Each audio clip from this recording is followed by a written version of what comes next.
Warning, you are about to listen to the greatest radio show ever.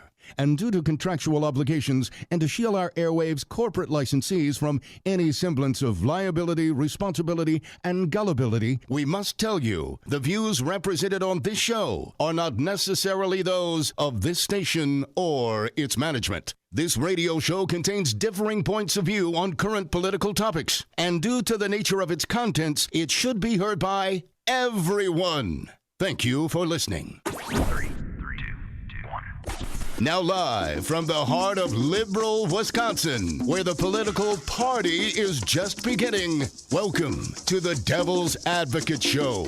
Best friends proving it's never personal, only politics. Please allow me to introduce myself. Now here are your hosts, Dom and Crute. And welcome to the Devil's Advocates radio show. I am your host, Dominic Salvia. Crudy is off today in his stead for a little while today. A good friend of ours, Joe Zepecki, Zepecki Communications, joining me in studio. Hey, Joe. Hello, stranger. It's been a couple of months, my You friend. guys benched me for like 10 weeks. You know, I heard you went on some other inferior radio products in the meantime. So how's life been, man? You know, it's been life. A whole lot of life. Summer's going all right. Getting outside, having some fun with the family. Well, you have to in Wisconsin, man. Worrying about the state of the republic, the state of the future of state. the world, the state of the state. It's tough out there. It is, and we have a lot of catching up to do, and you can join us as well, 844-967-2789.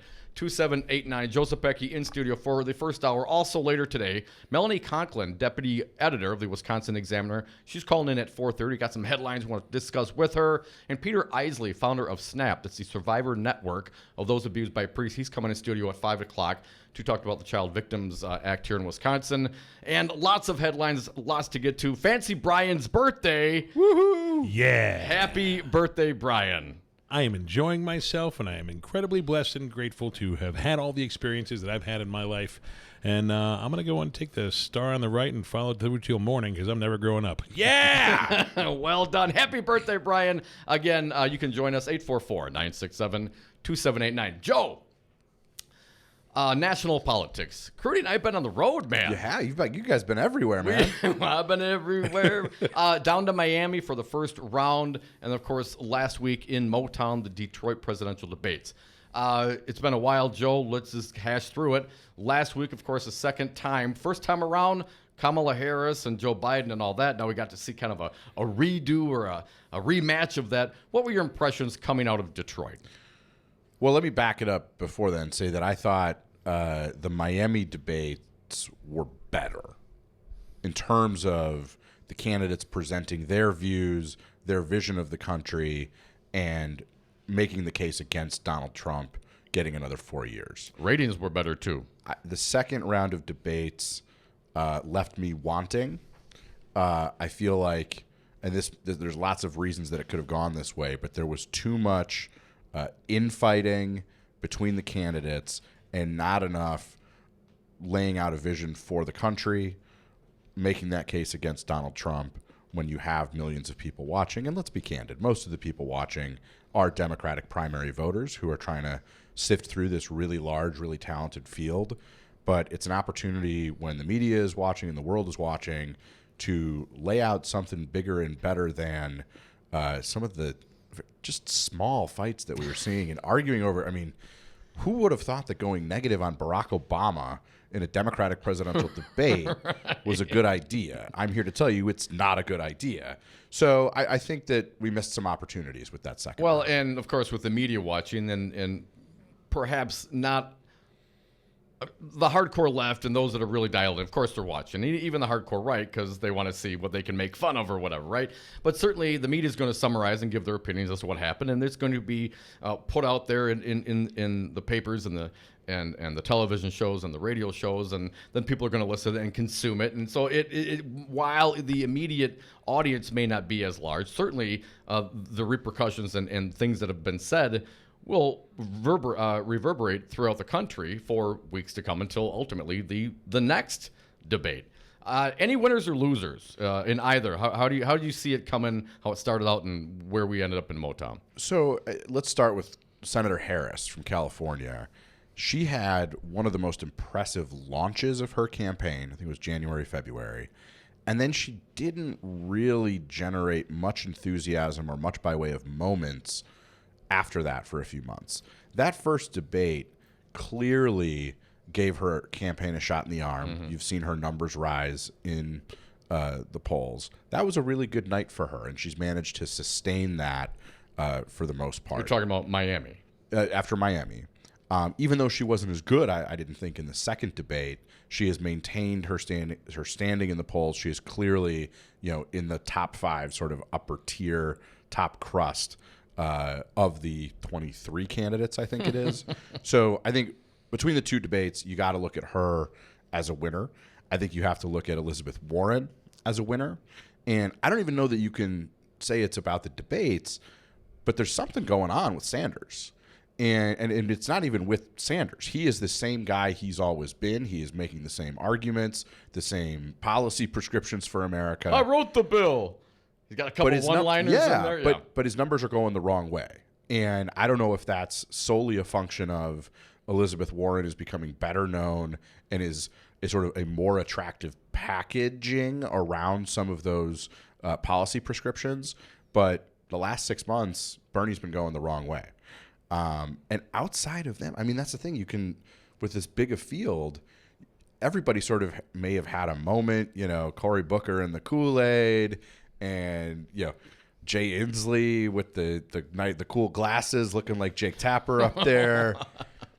But nobody's moving. Yeah. And that's, as you watch this, you have to be careful not to overread or make too much of what's happening, because ultimately this comes down to the Iowa caucuses, the New Hampshire primary, and those two contests are really the only ones that I feel can dramatically change the contours of this race in terms of the national numbers.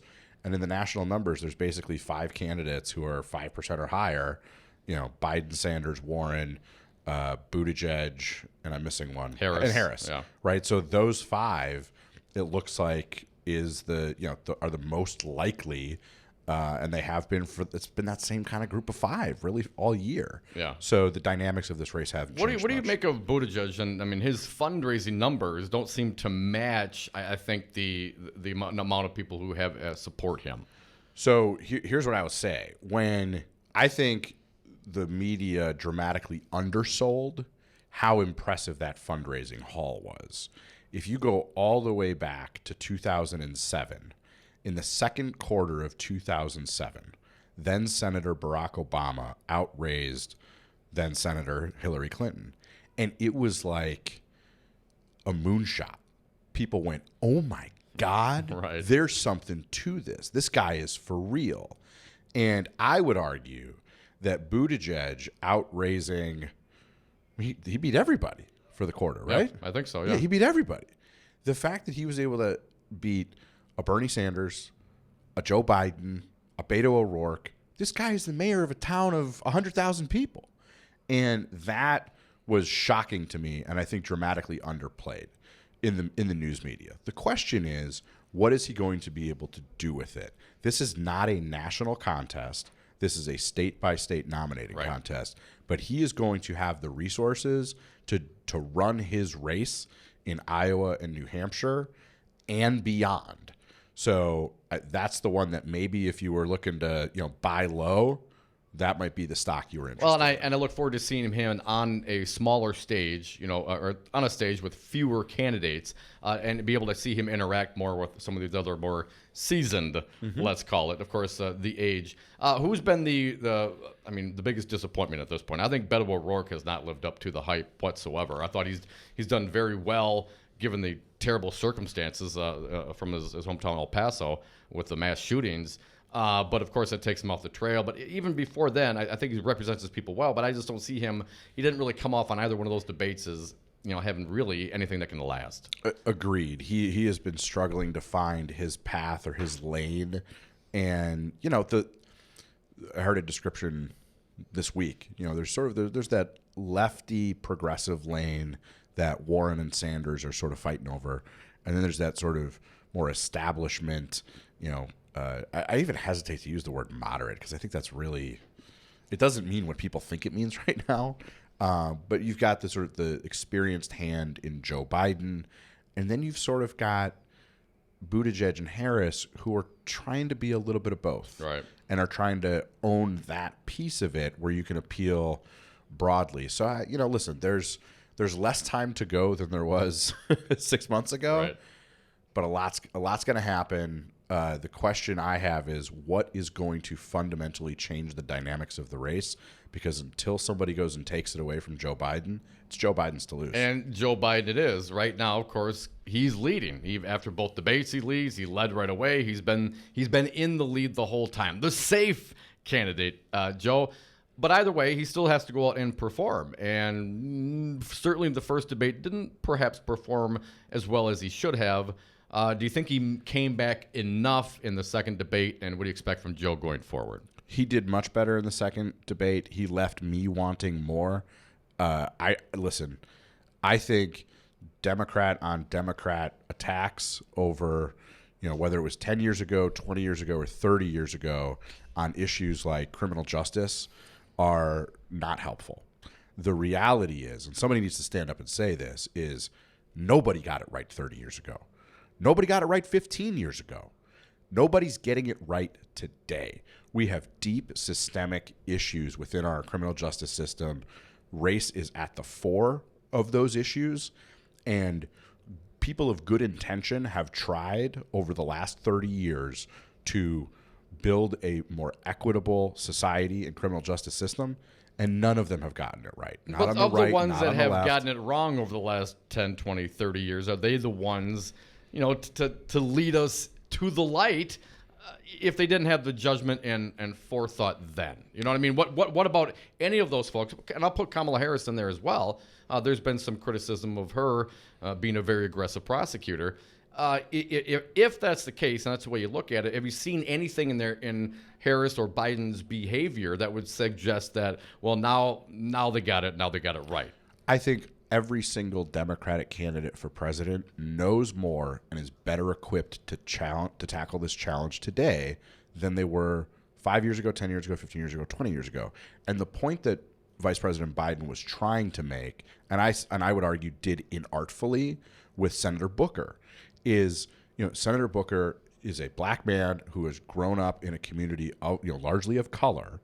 And when he was elected mayor of Newark, the best practices and all of the, what you're supposed to do in terms of public safety at the time, it turns out were really, really wrong. And that's evidence of nobody knew how to do this. Everybody got it wrong. But rather than Biden trying to attack Booker for that, it should have been a moment to elevate and say, Senator Booker, I appreciate what you're saying. We didn't get this right in 1994. Just like you didn't get it right in 2003 when you were elected mayor of New York. None of us have gotten it right.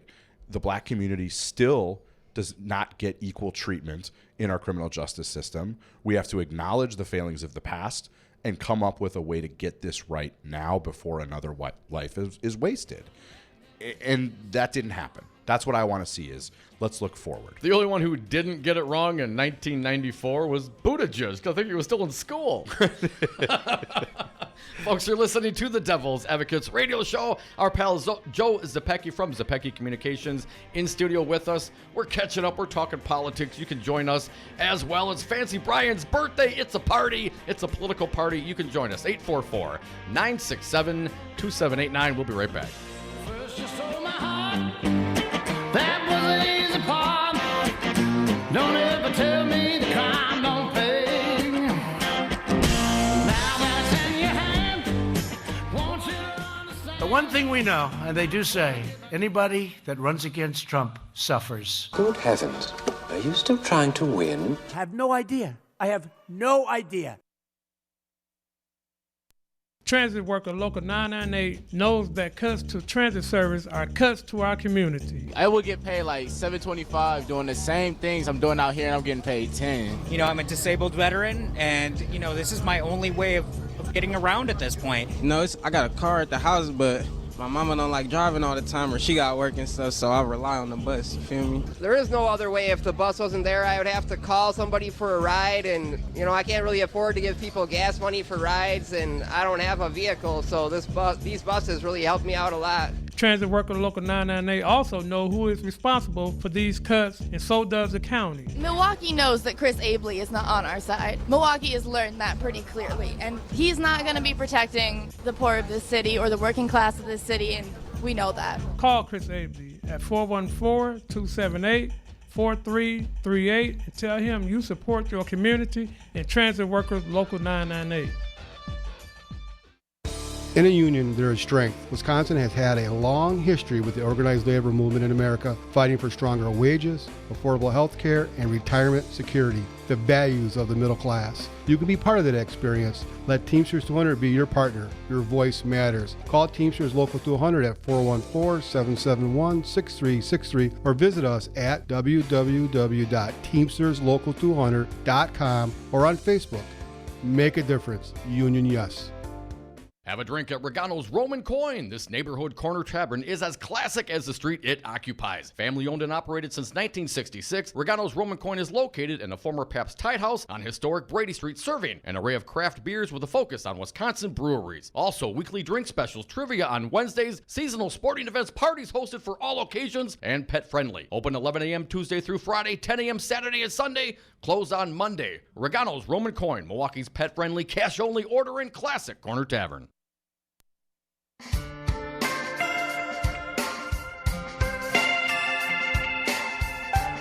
He works way too much for way too little. The tall and tall of political talk. The Devil's Advocates. Way too late.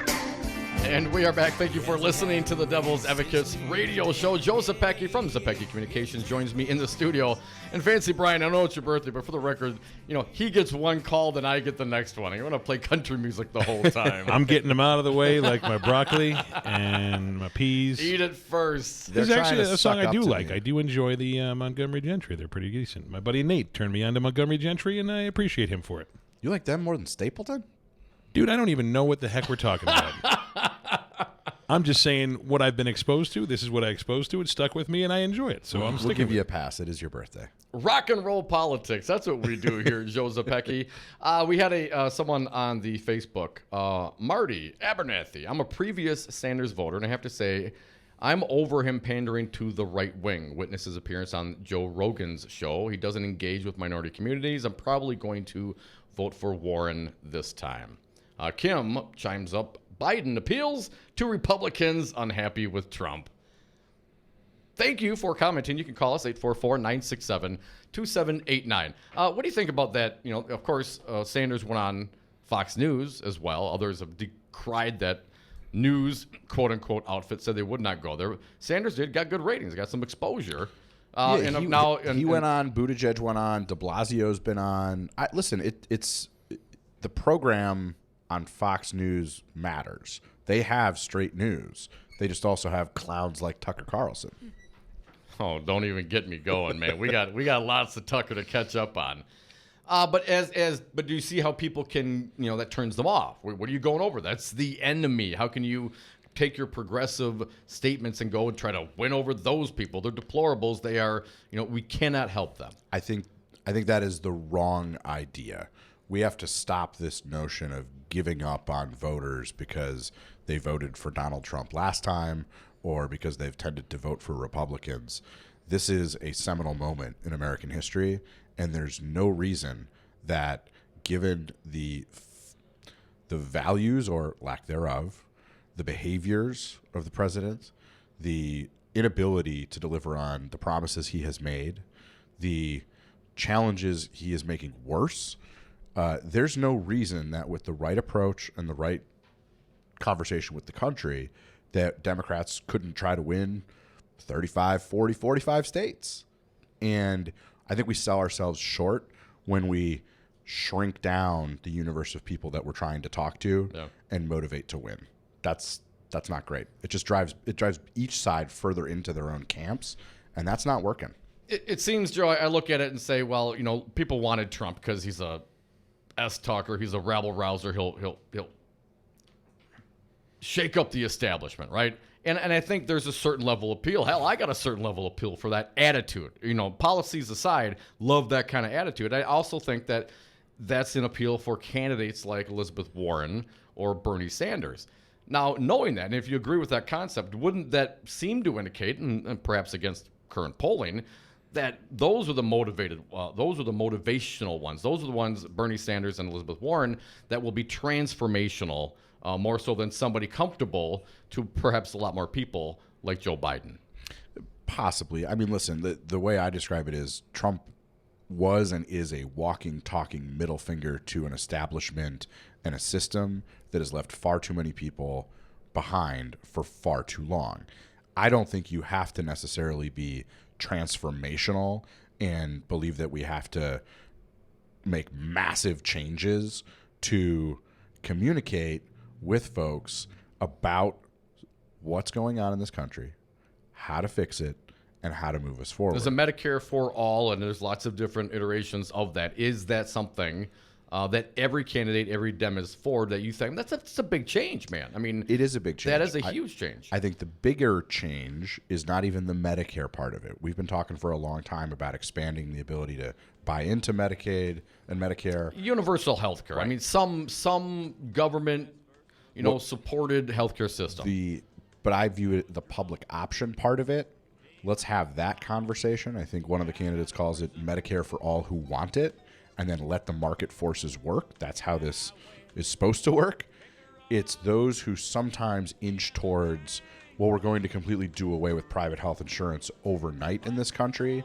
That's the big changes that I think leave people feeling unsettled and that we have to be careful about. It may Do you love your insurance company, Joe? I'm good with the coverage I have. For my needs, I'm good. Doesn't mean I love it. Doesn't mean it's not ridiculous when I need to use it, but I'm good. But I'm also incredibly fortunate. I don't have a pre-existing condition. I don't have a long-term, health issue. I don't need insulin, things like that, right? So I'm very, very fortunate in that regard. 844-967-2789. Joe Zepecki, our pal from Zepecki Communications, in studio. We'll get to your calls at the bottom of the hour.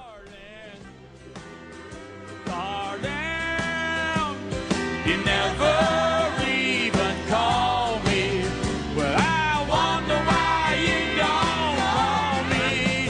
Why don't you ever call me by my name? Al-Qaeda! This is Dom from the Devil's Advocates. In the 7 years that Crudy and I have been doing the show, we have never had a more engaged, dialed in, and motivated audience, and we love them for it. Now is the time for you to reach the greatest audience ever. Call now, advertise with the Devil's Advocates and Real Resistance Radio. Market your products or services, get your message out, join the resistance. Call us at 414-635-0872. That's 414-635-0872, or go to realresistanceradio.com. 5 9s, your local single-source IT solutions provider. Specializing in cloud technology, consulting, servers, networks, and hosting. We manage your IT so you can focus on running your business. Enjoy technology. Enjoy 59s.com. From Milwaukee to Madison, state government shapes our lives for better or worse. Let's talk about it. I'm State Representative Jocasta Zamaripa. Join me for the Jocasta Show, Mondays at 6 p.m. on WRRD, 1510 a.m. You are listening to WRRD 1510 AM, Waukesha, Milwaukee. Always streaming at newstalk1510am.com. From the Capitol in Madison, this is Wiz Politics Midday. Good afternoon. I'm Pat Pobloody, and I report for Thursday, August 8th is brought to you by Spectrum. A Senate panel today unanimously signed off on the confirmations of DOT Secretary Craig Thompson and DVA Secretary Mary Kolar, despite Republican Senator Steve Noss urging Republicans on the committee to either oppose Thompson's nomination or to delay the vote. But first, Wisconsin's civil statute of limitations for child sexual abuse cases would be eliminated, and clergy would be required to report allegations of sexual or physical assault against a child under new legislation unveiled by Dem lawmakers. flanked by survivors of sexual assault by clergy, Senator Lena Taylor and Representatives Chris Taylor and Melissa Sargent rolled out measures that they say are needed to address stumbling blocks that survivors of childhood sexual abuse can encounter when seeking justice later in life. Under current law, the statute of limitations to bring allegations of child sex abuse expires when the survivor reaches the age of 35.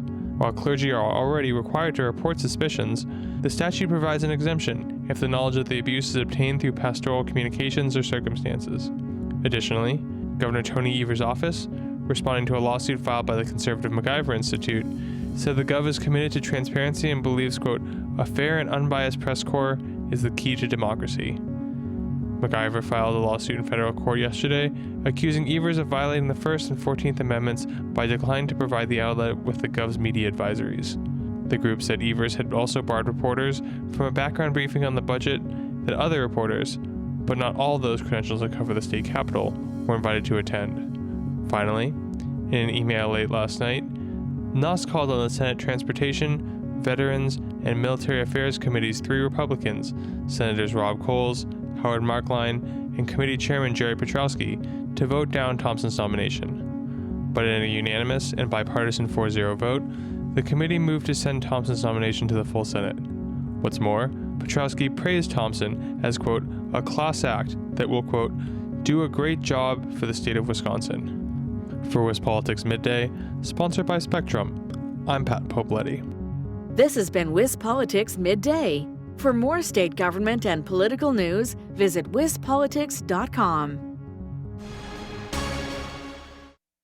In a union, there is strength. Wisconsin has had a long history with the organized labor movement in America, fighting for stronger wages, affordable health care, and retirement security, the values of the middle class. You can be part of that experience. Let Teamsters 200 be your partner. Your voice matters. Call Teamsters Local 200 at 414-771-6363 or visit us at www.teamsterslocal200.com or on Facebook.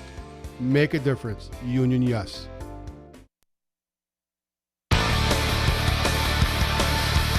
The Devil's Advocates. Rock and roll political commentary in a top 40 world.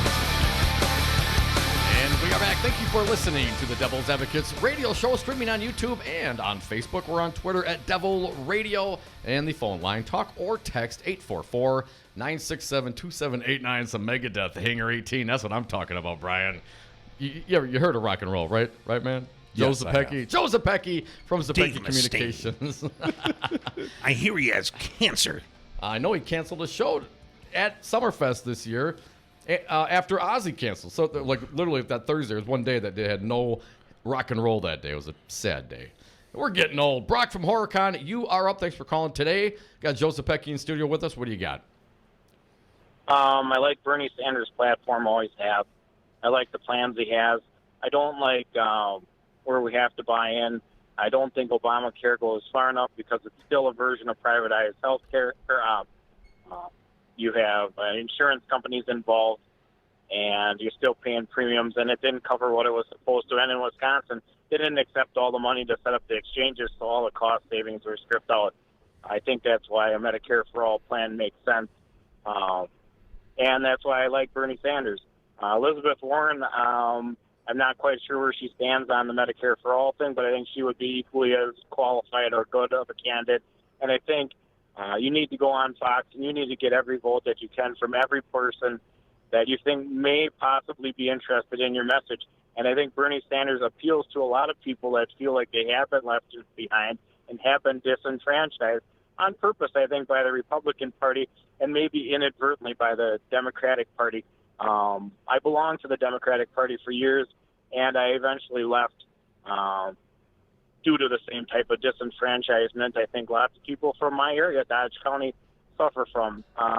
There's probably a couple of reasons for that. There's nothing here, and the representatives from here are to say they represent any other interest besides their own and big business, I think would be a lie.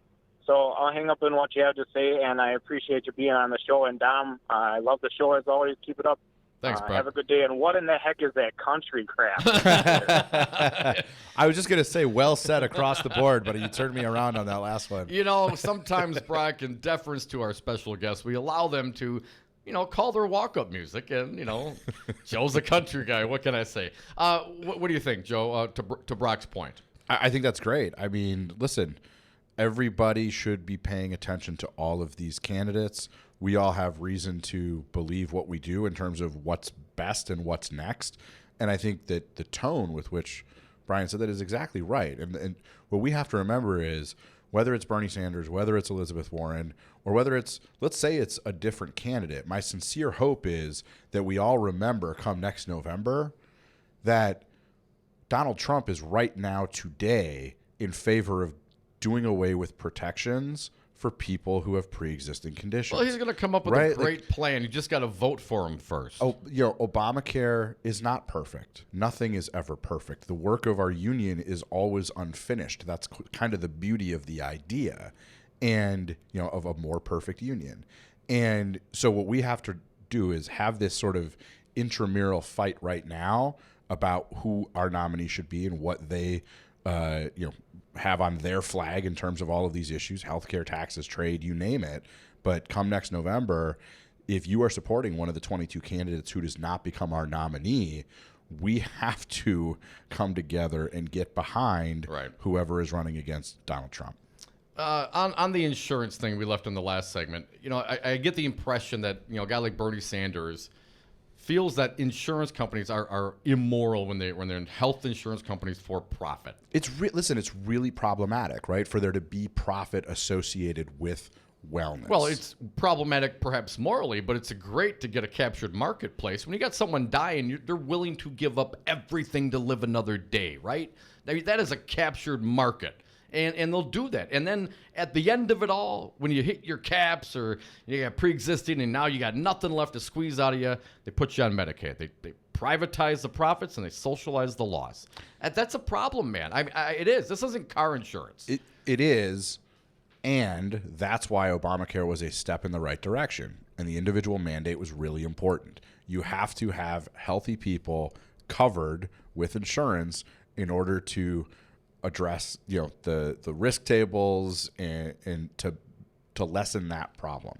It is not perfect. A public option may in fact drive private insurers to either reform and do better or go bust, but we have to have that on the table. My worry is that if we just say we're going to snap our fingers and this is all going to get better and we can get rid of all private health insurance overnight, you're misleading the American people. It's just not going to be that easy to do. Sanders had like a 4-year phase out, phase out kind of thing. That we have to understand that change is scary, right? And people may not be happy with what they have right now, but to tear everybody away from what they know and are used to and immediately force them onto something else. But I think you also, I think you might overplay the stability. I mean, employers, as a former employer, no one wants to deal with health care. I mean, this is part of the social contract from, way back in the day. But to have to hire an entire staff or several people to manage a healthcare system, well, what do? You're playing the game because premiums are so high. So you're shopping healthcare. We were shopping every single year. Now, we may keep the same plan. We may change it. But those things are not static. And then that's within, stability, stable employment. Your employer can change their health care plan every single year. And then I'll go beyond that, the unemployment. You lose that job, now you go to another job, now you got some other health care. That's I think Bernie's probably a little more articulate than I am in emphasizing that, but I don't think that this is a stable marketplace as far as the consumer is concerned, given that unless you're on the individual market, you really have no control whatsoever over your health care. That's well said, and it speaks to the larger point, right, which is 40 years ago when everybody graduated from their last level of schooling and got a job that they worked for the next 25 years and then got their handshake, gold watch, and a pension. A what? And were in that same job their whole life. Yeah. The system worked better than it does now. The economy is not what it used to be. We don't live like we used to. And this is the problem, is that our politics our policies, our laws have not kept pace with how much change there has been, in particular in the last 25 years, and on issue after issue, whether it's healthcare, whether it's, economic issues, whether it's taxation, whether it's our trade policy, our, data privacy, all of this stuff, right. We have fallen further and further behind because the world keeps spinning faster and faster, and our politicians spend less and less time governing and more time fighting and worrying about the next election. And reactionary versus proactive. Right. I mean, how many people are actually looking forward to seeing what's the next hurdle, the next issue, instead of this is what happened last time, how can I twist it to get votes? We haven't figured out how to secure social media sites and the data that is on there and how to ward off foreign influence operations through them, much less started to figure out what's going to happen when blockchain is a part of our lives in the same way that Facebook is a part of our lives right now. Looking around the corner is harder to do than dealing with the problems that we have right now. And our politics has been pretty, not doing a great job of dealing with the problems we face today. So that's where a lot of this frustration comes from. And it's why I think, frankly, we tend to put a little bit too much of this onto Donald Trump. Donald Trump has no business being president of the United States. He lacks the fundamental decency and judgment and character to do the job, much less the appreciation of this country. But you can understand why so many people for so long felt so disenchanted, and apart from the process, that they went, I will gladly vote for a walking, talking middle finger to the system.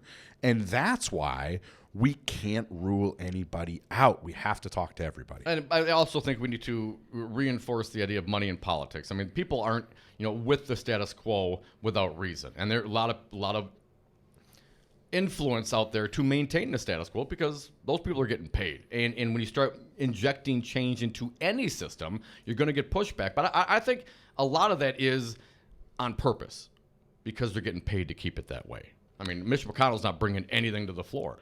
Yeah, why? And I think the good news is, and there is good news, right? There's a silver lining in every cloud. I think you're so positive, Joe. I try to be. It's harder and harder, but I try to be. So I would let's take, for example, incumbency is so powerful, and that is wrapped up in money and special interests, just the way you're saying. Look at the millions of dollars raised for whoever runs against Susan Collins in Maine after her vote on Kavanaugh. Mm-hmm. I think it's the crooked media guys and Pod Save America who are now doing another inferior product, who are now doing something around Ditch Mitch. Everybody assumed before the internet became what it is today, the assumption was the internet would flatten everything and democratize all of the things. And it didn't happen overnight. And in fact, you could look back at some of the history and go boy, in some ways this kind of made stuff worse. But we'll get there, right? And I think we're using some of that people power through the internet now, and we know more about how to do that today than we did even 5 years ago. So if you are concerned, and if you only have $2 or $4 or $6 to pitch in, when the many rise up and kick in that $2, $4, or $6, it starts to make the millions that the Koch brothers and the NRA have matter less and less because there's more of us than there are of them. Joe Zepecki, 844-967-2789. Let's get some callers in. Our pal L.A. Tom from California. Hey, Tom, welcome to the Devil's Advocates. Hey, guys. Number one, we the people. We the people. Government. And number two is I want a FDR Democrat in the office, and that to me is Bernie Sanders. I know there's a lot of this, Bernie's falling down and, he's doing so badly now. That, to me, is a bunch of crap because we're still quite a ways away from the election. And if you've been to Bernie Sanders rallies, you'll see that the excitement still is there. But I know that there's people that are more on the corporate side that seem to want to keep on putting out that type of whisper campaign. And I disagree with Joe because I think that we have hurt the FDR programs because of stupid compromises that we've done, and we haven't taken a stand on our beliefs and what it is that we believed back years ago. Also, I believe in public financing of campaigns.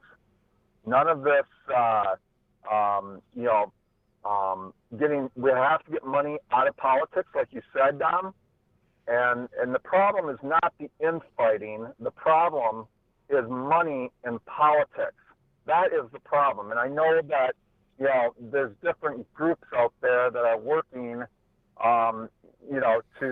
to make their money as lobbyists and campaign, people running campaigns and stuff that make their money from the campaigns. But you know what? We need to have our voice, the people's voice, to be able to say what it is that we want and not what some corporate lobbyist wants and not what, the next revolving door that goes on in Washington and around the country want. So, like I said, I am going to vote blue no matter who, but I'll tell you what, I am going to walk door to door. I am going to get off my butt like I did for Obama for a month and walk in Nevada because I was excited about Barack Obama, even though he turned out not to be an FDR Democrat. He turned out to be more of a Bill Clinton Democrat. But the thing is, there's certain candidates that are not going to motivate me to get off my butt and walk door to door. But Bernie Sanders definitely will. So just wanted to say my piece, and you guys have a great day, and Bri, happy birthday.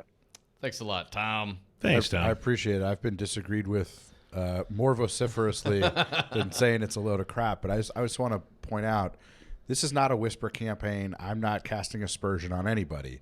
And we have to be really careful at this time where truth is under assault that we don't fall into those traps. The fact of the matter is, Bernie Sanders is not polling today where he was months ago in states like Iowa or nationally. Looking at the CNN Chiron right now, a new Iowa poll has just dropped. Biden keeps the lead at 28%. Elizabeth Warren surges to 19%. Bernie Sanders falls to 9% in Iowa. Right. And listen, polling is an imperfect science, but it is the best tool we have for gauging public opinion and where these candidates fall right now. And if you look at the polling from the Republican race, right, last cycle, it was all over the board. Yeah, and it doesn't mean that it's ever wrong at a given moment in time. People change their attitudes and their opinions about these candidates over time. One of the things that I keep trying to underscore to people is, boy, the world seems to be on fire right now. We got North Korea launching missiles. We got, a full-on hot trade war with China. They're pulling out of U.S. agriculture products. But still, none of us really have any idea North Korea shooting missiles again. What next year's election is going to be about. Something is going to happen in the world outside of the control of the president or the Congress or any of us that is going to shape the contours. Yeah, Deutsche Bank releases the records that shows that Trump's been funneling money for the Russian mob for 30 years. But, could happen. Could be that. Could be other things. Let's get a couple more calls in this segment while we can. Looks like Dan from Beaver Dam. Hey, Dan, welcome back to the show. What do you got for us? I love Bernie Sanders. I like your guest today. I think he's right with looking at all kinds of different perspectives, but I would like to see a big change, especially in healthcare. I was hoping it was going to happen under Obama, and I think for a lot of reasons which have nothing to do with Obama. It didn't. Basically, the Republicans derailing it and not funding it the way it was supposed to be is the biggest reason it didn't do what it was supposed to, but it still insured a lot of Americans. I'm just ready for the next big step. I'll hang up and listen to what they have to say, and I like Elizabeth Warren, so I'd be okay either way. Have a good one. Love the show. Bye. Thanks, man. I'll just say one thing. I think all of us need to do a better job celebrating what Obamacare did do, right? It outlawed discrimination in healthcare against those with a pre-existing condition. It ensured that it banned annual and lifetime caps on coverage. The consumer protection reforms alone within Obamacare represented a quantum leap forward from where we were 10 years ago. Doesn't mean we're there yet, but we got to remember that we have made strides, and it was a Democrat that did that, a Democratic president, a Democratic Congress, and we shouldn't be afraid of the fact of owning the fact that we made it better. As Biden said, it's a big effing deal. Joe Zepecki, Zepecki Communications, in studio with me for one more segment. We'll get some more of your calls on the other side of this break. 844-967-2789. We'll be right back.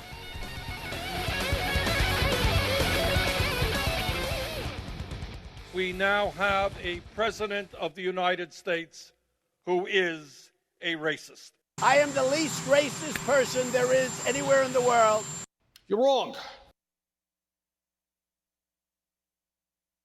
County Executive Chris Isely has declared racism a public health crisis, but he cuts the bus route for mostly black families driven mostly by black drivers.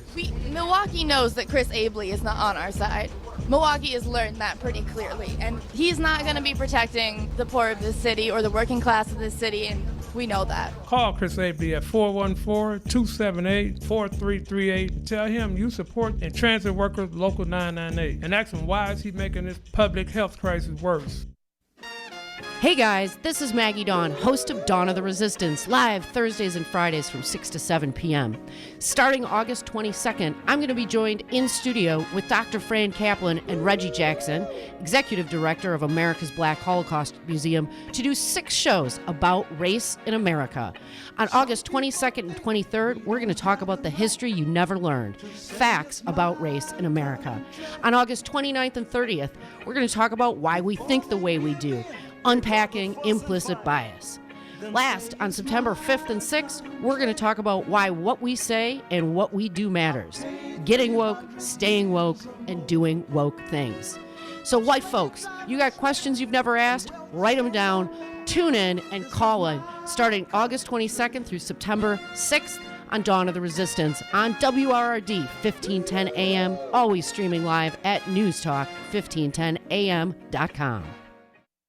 In a union, there is strength. Wisconsin has had a long history with the organized labor movement in America, fighting for stronger wages, affordable health care, and retirement security, the values of the middle class. You can be part of that experience. Let Teamsters 200 be your partner. Your voice matters. Call Teamsters Local 200 at 414-771-6363 or visit us at www.teamsterslocal200.com or on Facebook. Make a difference. Union yes.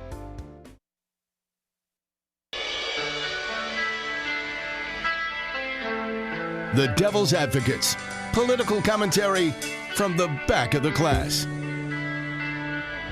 And we are back. Thank you for listening to the Devil's Advocates radio show, streaming on YouTube, Facebook, on Twitter at Devil Radio. You can join us on the phones at 844-967-2789. Our friend Joe Zepecki from Zepecki Communications joins us in studio. One last segment. Joe, it goes so fast, man. No wonder you never have me on anymore. You have such an engaged listenership. So many people want to call in and talk. Let's let them have it. Let's go to the phones. Dave from McGahn, welcome. You're on the air with Joe Zepecki. Tell him why he's wrong.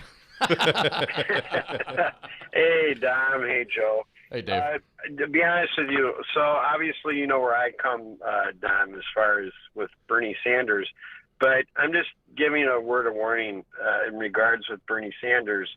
A lot of people, most of my family, about 95% of my family are, would vote Democrat, no problem. What they see in Bernie Sanders is a tired, old, angry man, and he's actually a step behind now. He actually is not as radical as what the party is going to. And what I mean by that, Dom, is that, a few years ago, we were obviously immigration's changed, completely. Now we're talking open borders. We're talking reparations. Nobody's talking open borders, Dave. But go ahead. No, well, essentially that there wouldn't be any, additional, consequences. It wouldn't be criminalized and all that other stuff. Then you have reparations, and you have, college debt completely erased. And there's a lot of people that are thinking, oh, my God, how are you going to pay for all that? It's impossible. And without, if you look at Europe, just for their health care, people forget that their national sales tax over there ranges anywhere from 20 to 26% just for their sales tax, in addition to their higher income taxes. And if you look, most people in Europe do not own their own property now. It's owned by people from foreign countries, because real estate is so expensive that the local people there can't even afford it anymore. So I personally think that, if we walk down that avenue, it's a very different country. And the fact that if we eliminate private insurance and make that illegal, what's the next group of companies that's going to be illegal and off limits? That's what I would say. Thank you, Dave from McGahn. Joe? I think that speaks for itself. Listen, this is complicated. This is hard. It's not going to be easy. I think the most interesting part of that comment is the notion that although the 2016 Bernie Sanders really moved what's referred to as the Overton window in terms of what is deemed possible and within the normal boundaries of political discourse, that this time it doesn't quite seem so new and so fresh, and maybe some other people are stepping into that new reality. Yeah, but still you can't deny what he did last cycle, and he might be you see the polling, and pollings are polls. Biden 28, Warren 19, Sanders 9 in Iowa. He may be a victim of his past success. One more caller in this segment, Joe from Stevens Point. Welcome. What do you got for us? Hey, fellas, I love this stuff. I'm a freak for it. You know what? Democratic Party rating, I'm looking at a civics poll. It's still 39% favorable rating against Trump's Republican Party at 30% favorability. This is not congressional approval. This is people approval of the party itself. People supporting gun control are 55%. So, the timidity is a real centrist problem. It's a centrist Democratic problem, Joe. And change is scary. We had Trump forced on us. That's scary enough. And you know what? I think you guys have really got to think about yourselves and about what it takes to really put your arms around this new, like you said, the Overton window is sliding left. But I think you guys are having a real problem going left because you've always gone right. And this timidity and being scared and change, that's why I think you're really risking blowing this whole deal by not addressing that. Joe Zepecki, last 30 seconds. What do you think? Well, I appreciate the sentiment, Joe. I would argue that I've never been anything close to timid in my life. Just ask those who know me. But listen, I get it, and I'm not saying that change isn't necessary. It is. I'm just saying that we have to make sure we lead people as opposed to forcing change down their throats.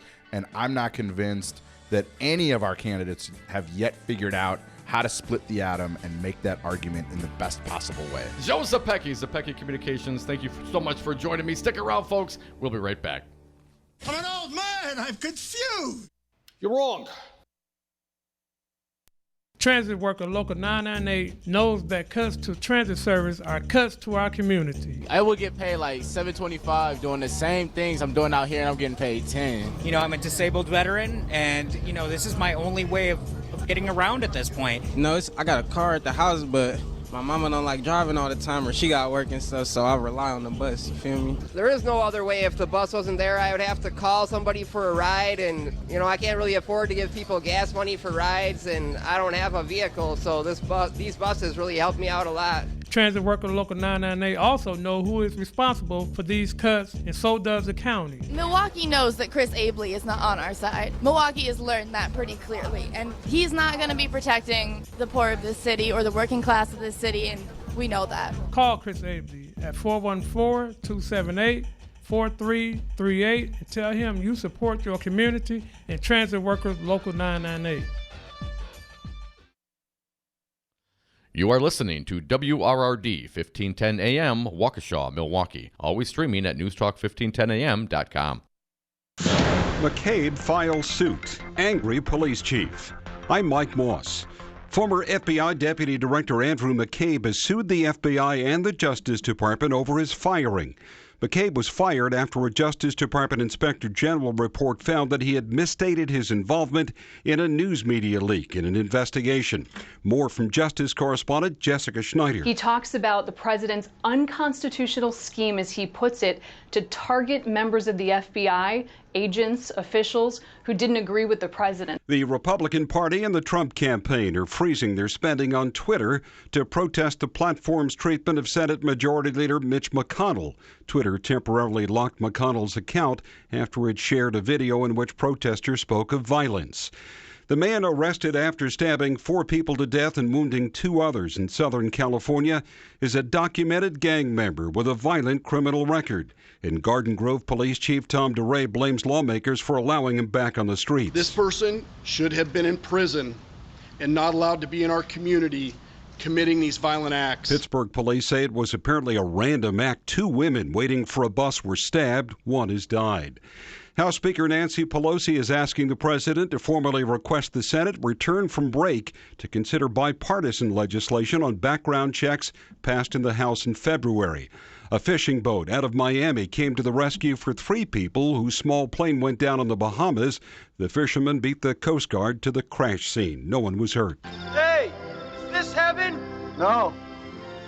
It's Iowa. The classic Field of Dreams is coming to life in the cornfields. MLB announced today a regular season game will be played next August at the site where the movie was filmed. It'll feature the Yankees and the White Sox. On Wall Street, the Dow up 371, the S&P up 54 points. I'm Mike Moss. In a union, there is strength. Wisconsin has had a long history with the organized labor movement in America, fighting for stronger wages, affordable health care, and retirement security, the values of the middle class. You can be part of that experience. Let Teamsters 200 be your partner. Your voice matters. Call Teamsters Local 200 at 414-771-6363 or visit us at www.teamsterslocal200.com or on Facebook. Make a difference. Union yes. Our friends over at Madison Liquidators are expanding into a bigger, nicer space just off Pleasant View Road in Middleton. To better serve their clients and better display their extensive collection of new and nicer used office furniture. Start online at MadisonLiquidators.com for their complete collection, or go see Kelly to help make your own office plan. MadisonLiquidators.com. Tell them you heard them on Talk 92.7 FM. From the United Nations warns it will be impossible to keep worldwide temperatures at safe levels unless humans change the way they produce food and use land. The Intergovernmental Panel on Climate Change warned that cutting carbon emissions from automobiles, power plants, and factories alone won't be sufficient to avert a worldwide food crisis. The report describes how global warming is already destroying crop yields in some areas, decreasing livestock productivity, and increasing pests and diseases on farmland. The panel said countries have to change their food production and consumption. The global food system contributes up to 37% of global greenhouse gas emissions, mostly through cattle farming, rice production, and fertilizer on farmland. I'm Steve Kastenbaum. The International Air Transport Association says passenger traffic grew by 5% in June, despite problems between the U.S. and China over trade. June also saw a record percentage of seats filled per flight. Five Nines, your local single-source IT solutions provider. Specializing in cloud technology, consulting, servers, networks, and hosting. We manage your IT so you can focus on running your business. Enjoy technology. Enjoy 59s.com. Teens in foster care will love you, even if you don't know the lingo. Dad bod, noun. The result of the occasional donut, always washed down with confidence. Brought to you by the U.S. Department of Health and Human Services, Adopt U.S. Kids, and the Ad Council. Visit adoptuskids.org. Free and equal education is and has always been a cornerstone to this nation. Yet our public school systems, once the envy of the world, has never faced more scrutiny than right now. Caught between political bickering and big business cash grabs, our schools are under attack, and the people that stand to lose the most are our children. Join Dr. Tim Slecker for Busted Pencils Radio. Educated educators talking education. Tuesday nights at 7, right here on WRRD 1510 AM, Milwaukee. For WRRD and WTTN, I'm Stu Daniels with your headlines. In the wake of 3 mass shootings in California, Texas, and Ohio in the past 2 weeks, people are asking for something to be done. But Senator Ron Johnson questions how much the federal government can do to prevent mass shootings. In an interview with the Journal Sentinel, Johnson questioned the effectiveness of background checks, said state red flag laws should be tightly limited, and expressed skepticism toward banning more rapid-fire weapons. The senator said he does support giving police officers easier access to health records and school records. Outside tonight, mostly clear, lows around 60 degrees in Milwaukee, mid-50s in Madison. Tomorrow, sunshine with highs around 79. For Saturday, mostly sunny with a high around 80. You're listening to WRRD and WTTN, Wisconsin's Political Talk. Warning, you are about to listen to the greatest radio show ever. And due to contractual obligations and to shield our airwaves corporate licensees from any semblance of liability, responsibility, and gullibility, we must tell you the views represented on this show are not necessarily those of this station or its management. This radio show contains differing points of view on current political topics, and due to the nature of its contents, it should be heard by everyone. Thank you for listening. 3, 2, 1. Now live from the heart of liberal Wisconsin, where the political party is just beginning, welcome to the Devil's Advocate Show. Best friends proving it's never personal, only politics. Please allow me to introduce myself. Now here are your hosts, Dom and Crute. And welcome back to hour 2 of the Devil's Advocates radio show. Just Dom. Crudy's on vacation, and his birthday boy, Fancy Brian, in the studio with me. Thanks for sticking around, Brian. On your birthday, even. Thanks, man. I'm happy to be here. Also want to thank our recent guest, co-host for an hour, Joe Zepecki from Zepecki Communications.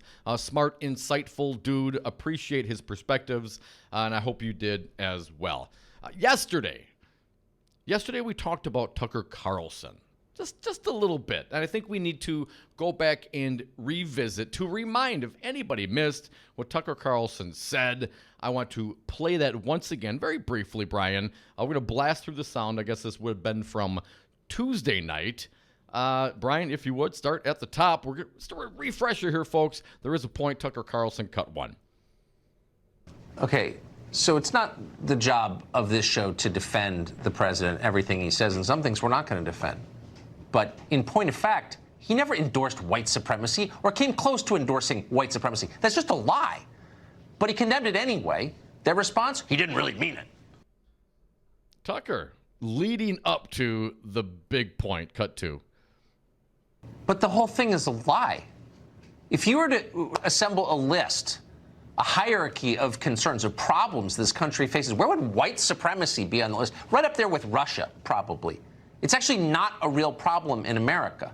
The combined membership of every white supremacist organization in this country, would they be able to fit inside a college football stadium?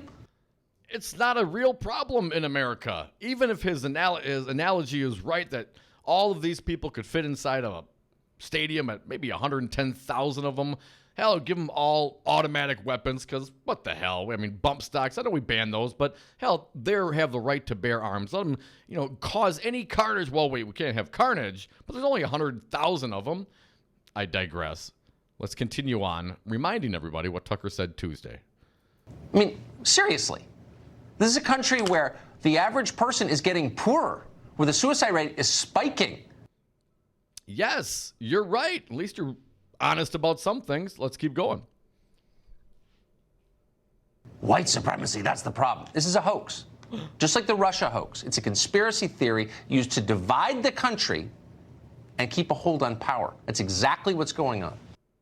He sounds like Donald Trump.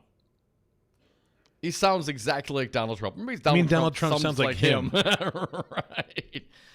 But today, from the CNN's headline, Tucker Carlson goes on vacation as criticism mounts over his false claim about white supremacy, facing mounting controversy for declaring the very real problem of white supremacy in America to be a hoax. Carlson announced at the end of his Wednesday Fox News show that he will be taking a vacation. Let's play that one, cut 30. That's it for us tonight. Tune in every night, 8 p.m. to the show that is the sworn enemy of lying, pomposity, and smugness and groupthink. By the way, I am taking several days off, headed to the wilderness to fish with my son, catch some brook trout. Politics is important. Fishing with your son sometimes more important, so I'm doing it. But don't worry, some of our favorites will be here while I'm gone. Brian Kilmeade is here tomorrow.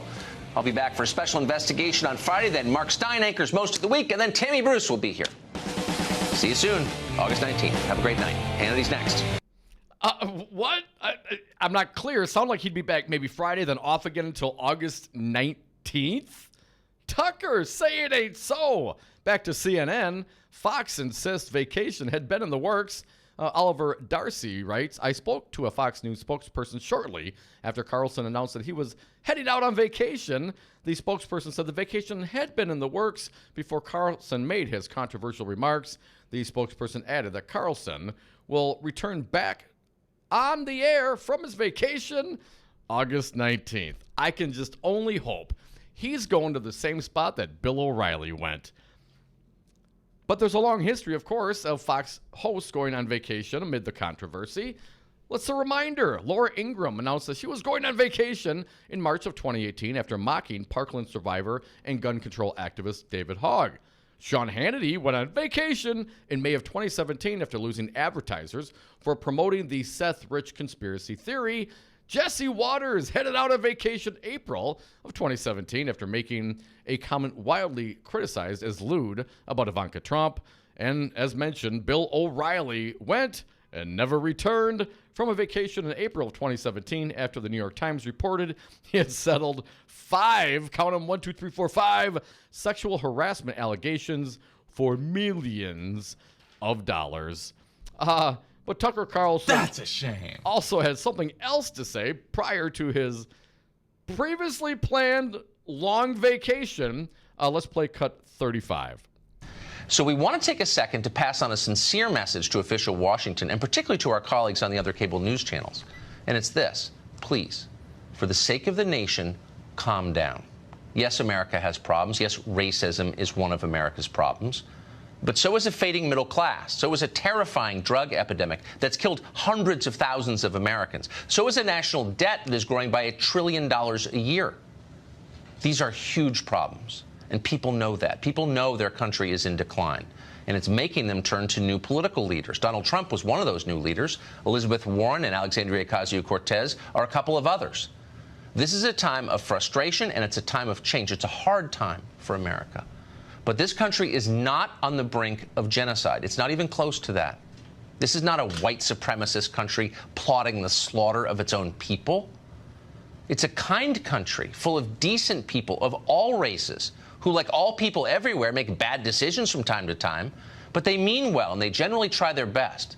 So going forward, give them the benefit of the doubt, even when you disagree with them, maybe especially when you disagree with them. These are your fellow Americans. Cut them a break. They deserve it. And remember, the alternative is disaster. I can't help but think he's talking about himself.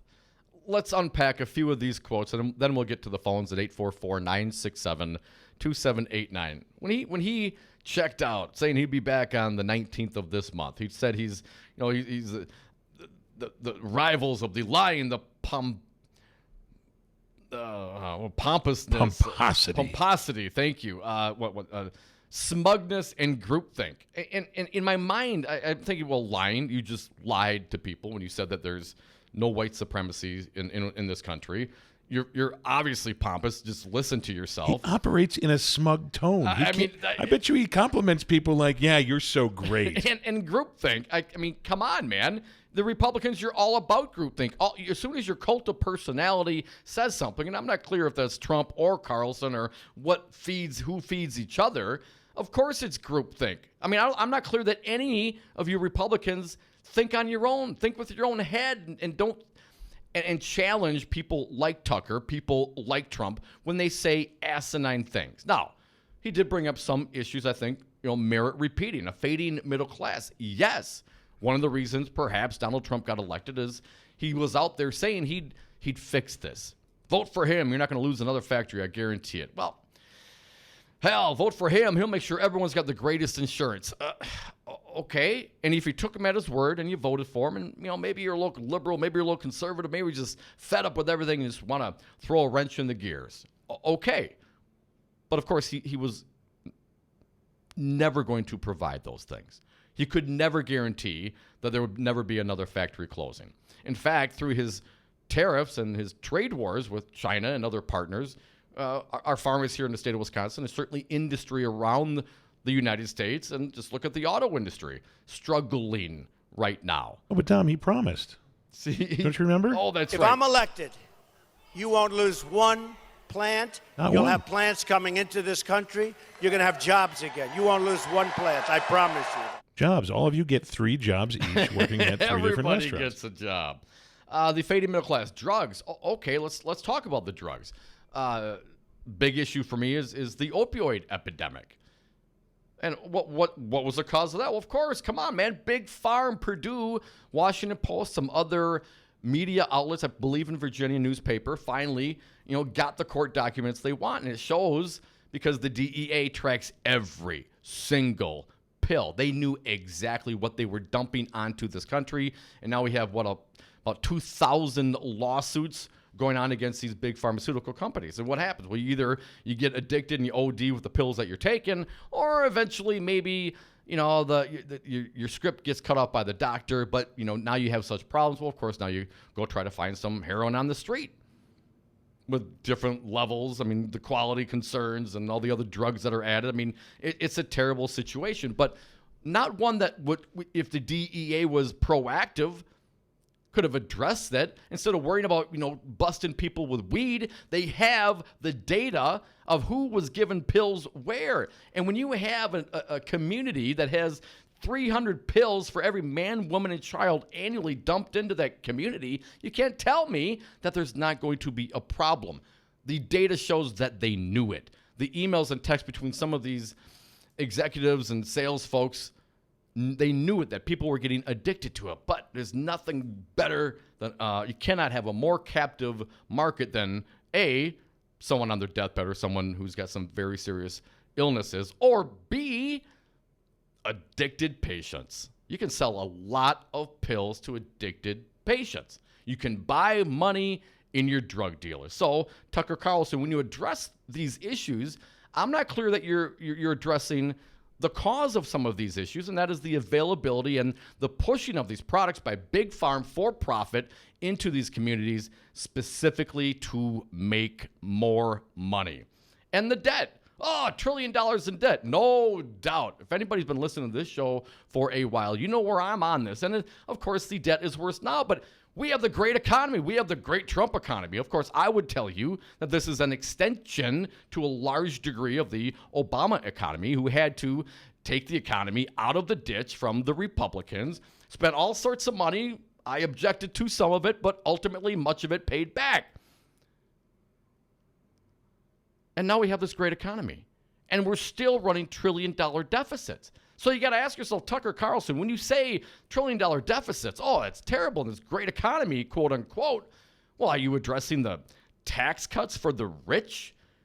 Do you think maybe on the revenue side of the equation that this administration has done something while in great prosperity, according to our exalted leader?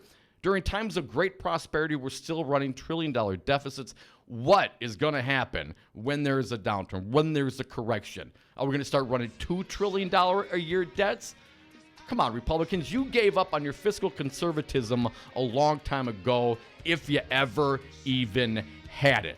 So when Tucker Carlson talks about lying and being pompous and smug and groupthink and concerned about the failing middle class and the drug epidemic and the debt in this country, he needs to look at his own party.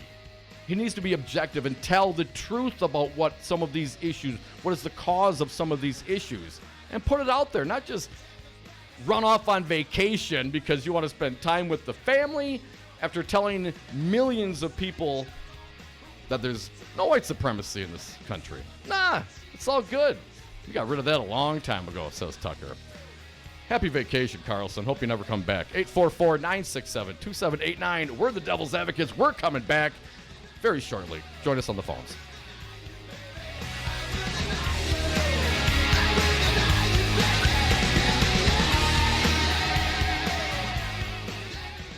I love women, but they're extremely primitive. They're basic. They're not that hard to understand. I moved on her like a bitch. Anybody who answers my trophy wife is my favorite possession is my hero. I don't give a shit. I'm voting for the guy. I said that if Ivanka weren't my daughter, perhaps I'd be dating her. You know? You got to be honest about what it means to lead a country. It means killing people. I'm going to bomb the shit out of them. This is a country where the average person is getting poorer, where the suicide rate is spiking. If you're not happy here, you can leave. Boy, it's like they're so ideological that they subvert their own interests.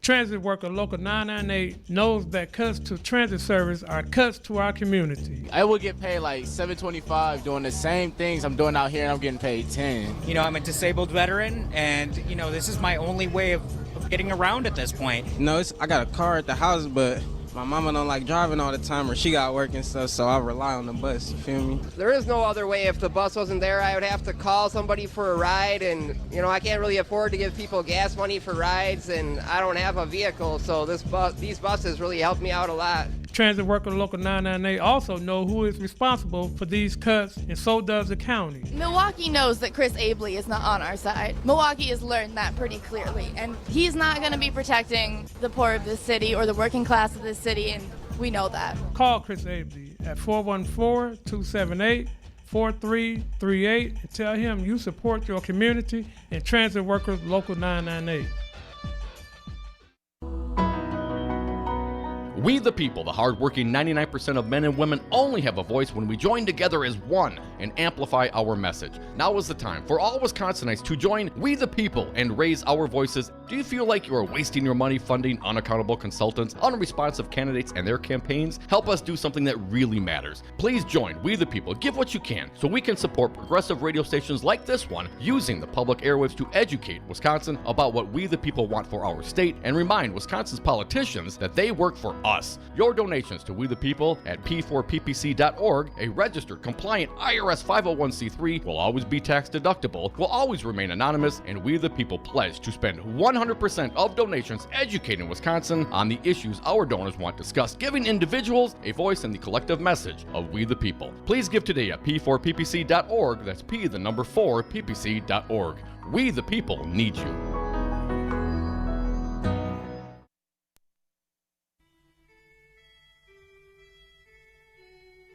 When they go low, we get high. Dom and Krutz are the Devil's Advocates.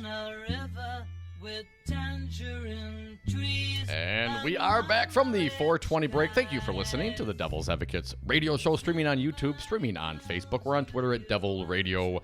Always join us on the phones at 844-967-2789. Doing a little Tucker Carlson bashing here. You can join us. Mark, you are up. Thanks for calling, man. What do you think today? Well, it sounds like marketing got a hold of Tucker Carlson, so he gave his little kind of little softening speech, but I don't think it really comes from the heart. I mean, he was, coming kind of out saying what you've been repeating is that, he's not, that he was just saying, oh, there's no racism problem in this country. Well, there still is a racism problem in this country. The problems we are sitting with right now, are, contribute to it. It's just Rich saying, that you hear Trump talking about how great the economy is, and Tucker was just saying about how the middle class is hurting so badly, and what we just hearing, Trump just continually says, well, and people have never been doing better, it's just, your head is just snapping with the way they change the story. Well, only if you're looking for any consistency in the messaging from, people like Trump and people like Carlson.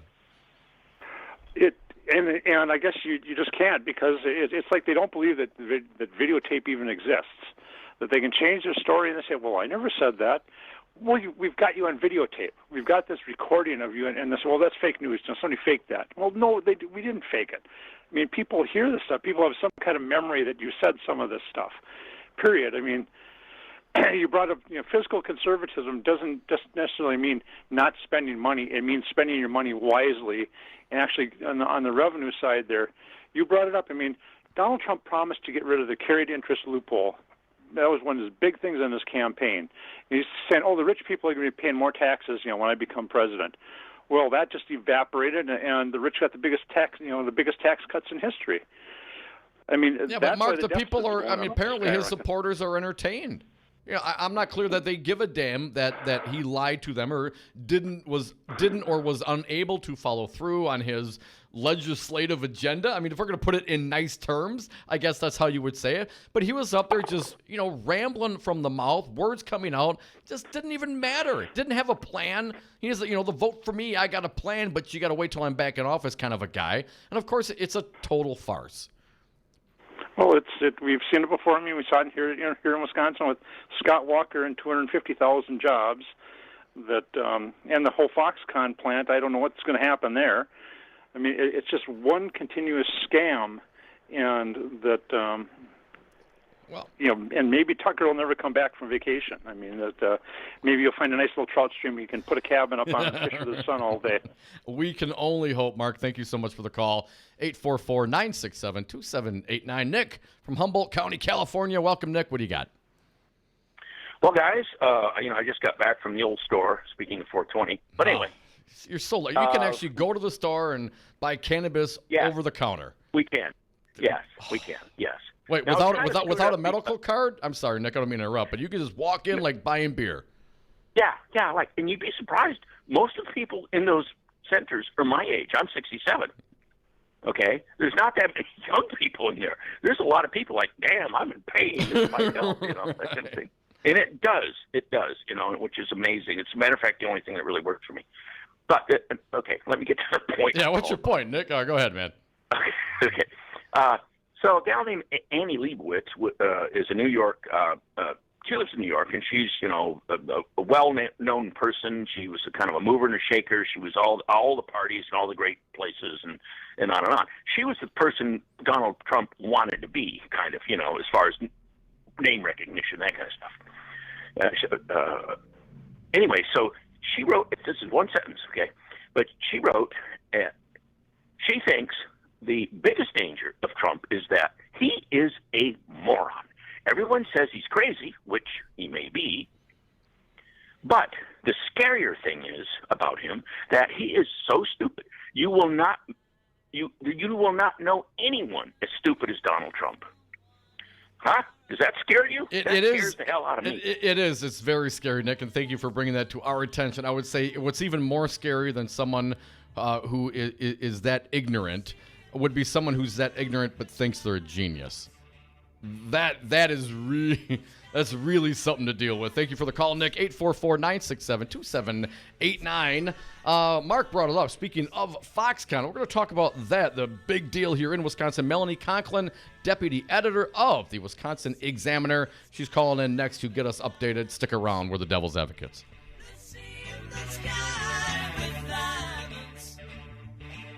If you missed something on the Devil's Advocates, don't worry. After you get over your shame, you can check out domandcroot.com. Podcasts and interviews updated daily.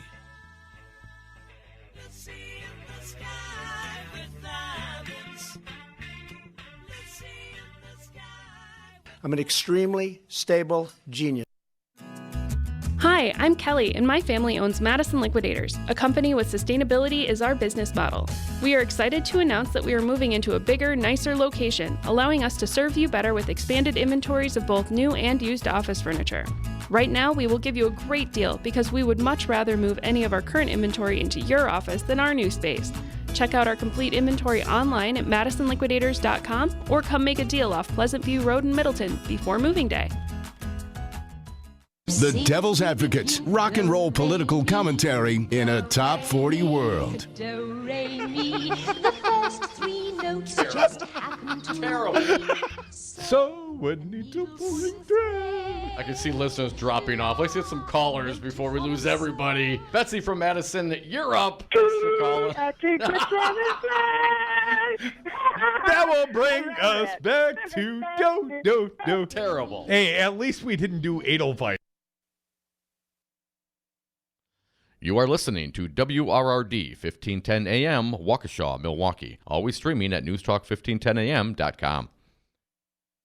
County Executive Chris Isely has declared racism a public health crisis, but he cuts the bus route for mostly black families driven mostly by black drivers. Milwaukee knows that Chris Isely is not on our side. Milwaukee has learned that pretty clearly, and he's not going to be protecting the poor of this city or the working class of this city, and we know that. Call Chris Isely at 414-278-4338. Tell him you support and transit workers local 998, and ask him why is he making this public health crisis worse. In a union, there is strength. Wisconsin has had a long history with the organized labor movement in America, fighting for stronger wages, affordable health care, and retirement security, the values of the middle class. You can be part of that experience. Let Teamsters 200 be your partner. Your voice matters. Call Teamsters Local 200 at 414-771-6363 or visit us at www.teamsterslocal200.com or on Facebook. Make a difference. Union yes. If you're like a lot of companies, you know you need IT, but you aren't sure where to start. That's where Five Nines comes in. Hi, I'm Todd Stryker, President and CEO. For almost 15 years, Five Nines has been providing IT solutions to companies just like yours. We'll show you the solutions that are right for your business and give you the roadmap to success in the future. Find us at fivenines.com. That's the number 5, NINES.com. Have a drink at Regano's Roman Coin. This neighborhood corner tavern is as classic as the street it occupies. Family owned and operated since 1966, Regano's Roman Coin is located in the former Pabst Tide House on historic Brady Street, serving an array of craft beers with a focus on Wisconsin breweries. Also, weekly drink specials, trivia on Wednesdays, seasonal sporting events, parties hosted for all occasions, and pet friendly. Open 11 a.m. Tuesday through Friday, 10 a.m. Saturday and Sunday, closed on Monday. Regano's Roman Coin, Milwaukee's pet friendly, cash only order and classic corner tavern. For WRRD and WTTN, I'm Stu Daniels with your headlines. When you think of the Wisconsin State Fair, you may think of kids from rural areas around the state bringing their livestock to Milwaukee. But some Milwaukee kids are also involved. 5 students at Milwaukee's Vincent High School are showing sheep and cattle at this year's fair, according to a story in the Journal Sentinel. Vincent is on Milwaukee's far northwest side and offers the only high school agriculture program in Milwaukee County. The students say raising the animals can be challenging, but the rewards of learning responsibility, patience, and compassion outweigh the challenges. Forecast for Milwaukee and Madison. Tonight, mostly clear, lows around 60 in Milwaukee, mid-50s in Madison. Tomorrow, sunshine, highs around 79. You're listening to WRRD and WTTN, Wisconsin's political talk. What a drag it is getting old.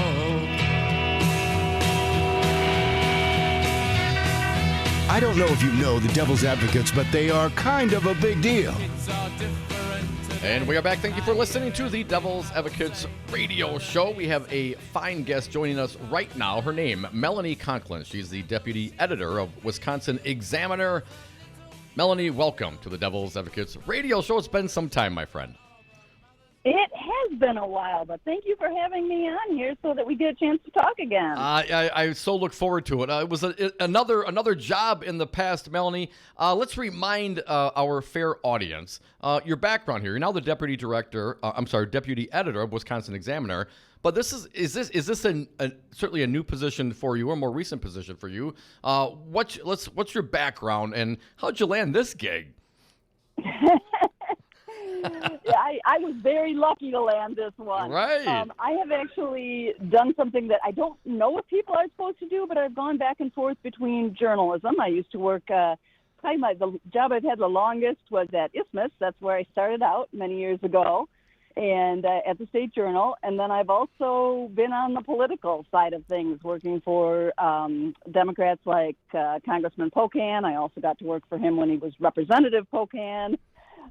Peter Barca, who's now the Secretary of Revenue, and just got to do a lot of different things. And the friend of mine, who is also a friend of the show, Ruth Conniff, our editor at Wisconsin Examiner, when they started talking to her about forming it, she knew I had spent a lot of time in the state legislature, and she was kind enough to call me up and say, "Hey, you interested in leaving government?"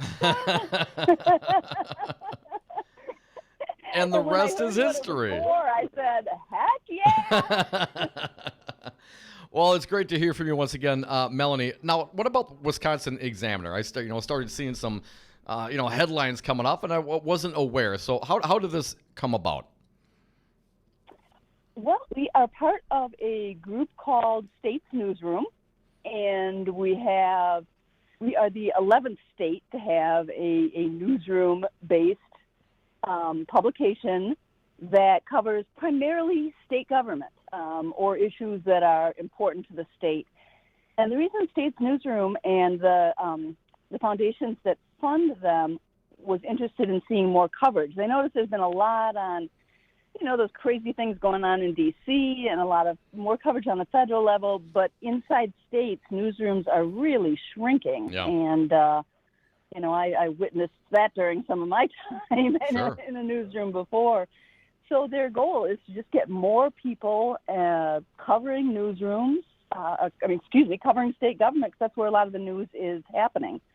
So, and we need it, Melanie. As you mentioned, a lot of the local newspapers around the state, they're either being consolidated or going out. I mean, it's a tough business to be in. But as we know, what goes on in the state is so very important. Crudy and I first started doing the show. We always, from him and I arguing our political positions, it was always of national issues. We talk about the national stuff, but really to jump into the state politics was something new for me 7 years ago when we started this, because it was lowbrow for me, right? It was all about the what's going on the federal issue, what's going on across the country. But I think we certainly do that and look at that and have that perspective like I used to have, to our detriment. And because if you're not paying attention, if someone's not involved, if someone's not writing up the pieces and following up with the politicians on what's happening, we're losing out as a state. Yeah, no, more news the better. More radio covering, news radio is so rare now. I really think, and when you look at Wisconsin, I know, you guys have covered, all of the stuff that was tied to, post-Act 10 and the issues of workers' rights and so much of the stuff that's been going on in Wisconsin, which you see being replicated in every other state. So it's pretty clear that what happens on the state level, from, big things like that, even to smaller bills like how you deal with lead paint and the companies that produced it. You just see those coming out as cookie-cutter bills. And so if you start looking around at state government, you can kind of figure out what might be coming your way, for better and often for worse. Well, we have something that came our way that I wish some other states would have taken. Melanie Conklin, deputy editor of Wisconsin Examiner, the Foxconn deal. You wrote a piece on this recently. Just to remind everybody, this deal written on the back of a napkin, essentially, between Foxconn and John Doe Scott Walker. This has continued to morph in ways that are not good for the state of Wisconsin, to my opinion. First it was going to be a 10G plant, now it's lower, and the whole footprint of the plant has been reduced dramatically. So there's lots of concerns, but Melanie, I want to get your take. What did you find? What's happening? What's the current status of Foxconn as you've reported it? Well, like you were just saying, that project has morphed so many times and is now producing a different product, is so much smaller. And when it first came about, then Governor Walker and President Trump and others were talking about the 13,000 jobs it was going to create, if not more. And, we're now looking at reduced estimates that go as low as 1,500 jobs, maybe 1,800. And that's not what Wisconsin was signing up for, even for many of us who didn't think we should be signing up at all. So lately, an economist who I have to give credit for, this is what I got to report on. He's from the Upjohn Institute for Employment Research, one of the senior economists, Tim Bartik, and he's been really closely monitoring this. So he was looking for the Department of Administration and Governor Evers' taking a look at, okay, so they're not doing what they thought they were going to be doing. They're not creating as many jobs. We probably need to revisit that contract. So he looked at, if you just took the Foxconn contract as Walker offered it and shrunk it down in terms of, the number of jobs. So how much then would it be? How would we look at this? And I'm not doing a very good job explaining the economics of this. I'm trying to be plain spoken here, which is what I know. Right. What would we be giving them for this revised plan? And this blew me away. The estimate of what it might cost taxpayers per job if the contract were just revised without changing the terms of it, $172,000 to $290,000 per job. What? That's insane. up to almost, I'm going to round it up. I'm going to take the high end and tack 10 G's onto it. Up to almost $300,000 per job. Yeah. And I'm pretty darn sure that none of those workers sure won't be getting $300,000 per the job they're doing. So yeah, it is a crazy amount. And what Mr. Bartik said too, he compared the incentive package that Wisconsin offered to Foxconn, and said it was something like 6 to 12 times greater than what our state had offered, any other company before. And it was even bigger when you compared it to the national average. And I'm trying to make sure I don't get the number wrong, but it was, 13 times higher than what Virginia offered Amazon. It was, just so much higher. It was 7 to 10 times greater than the average job credit that a company gets in the United States. And here we sit, Melanie, and the Republicans will say, well, hey, we formulated this in such a way that if they don't create the jobs, they don't get, the perk. But I would also remind everybody, the infrastructure, the hard fixed costs that are occurring, that have occurred, that will occur, regardless if nobody's hired, we're still going to have these infrastructure costs, which can also, weight this project down. So I guess at the end of the day, Melanie, did the person you interviewed on these numbers, how do we break even? When do we break even? Is this just a loss if this is not renegotiated? It sounds like a big loss, and you're bringing up a great point. There have been so many costs to the local government and for all of the infrastructure that it'll be used. But one of the things that the Upjohn Institute pointed out was there's no guarantee that Wisconsin will be able to get back the clawback costs, is what they officially term them, if Foxconn doesn't meet the minimum job requirements. It's not even just those investments. We still may not get the money back. Folks, you're listening to the Devil's Advocates radio show. Melanie Conklin, she's the deputy editor of Wisconsin Examiner, joining us on the phone. All right, let's move along from the Foxconn. Another piece that I saw, Melanie, the dark store tax dodge. Now, this has been in the news for some time. What do you see going on here? Is this something that we're going to have to continue to basically subsidize? What's your reporting, Ben? You're really getting my blood flowing here. Over some topics that just make my... that's why you're here. I can't... I don't want to stew all by myself, Melanie. Well, I think you won't be stewing by yourself, and neither will I on this one either, because this one, both these are two pocketbook issues for Wisconsin taxpayers. I mean, if we're putting aside $4.5 billion for Foxconn, not only is that a lot of other things we can't do, but that's going to be some pretty heavy taxes in the future. And you just mentioned the dark store, tax loophole. I kind of think it's a tax dodge. And this is another crazy thing that Wisconsin, unfortunately, is one of the leaders in the nation on.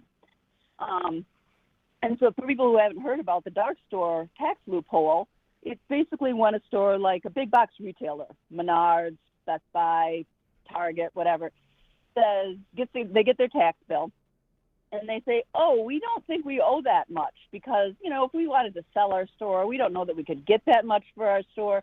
So you should probably assess us compared to a dark store, a.k.a. an empty store, maybe miles away, maybe in a less, desirable neighborhood. Mm-hmm. And these are companies that have, tons of traffic. They're very profitable.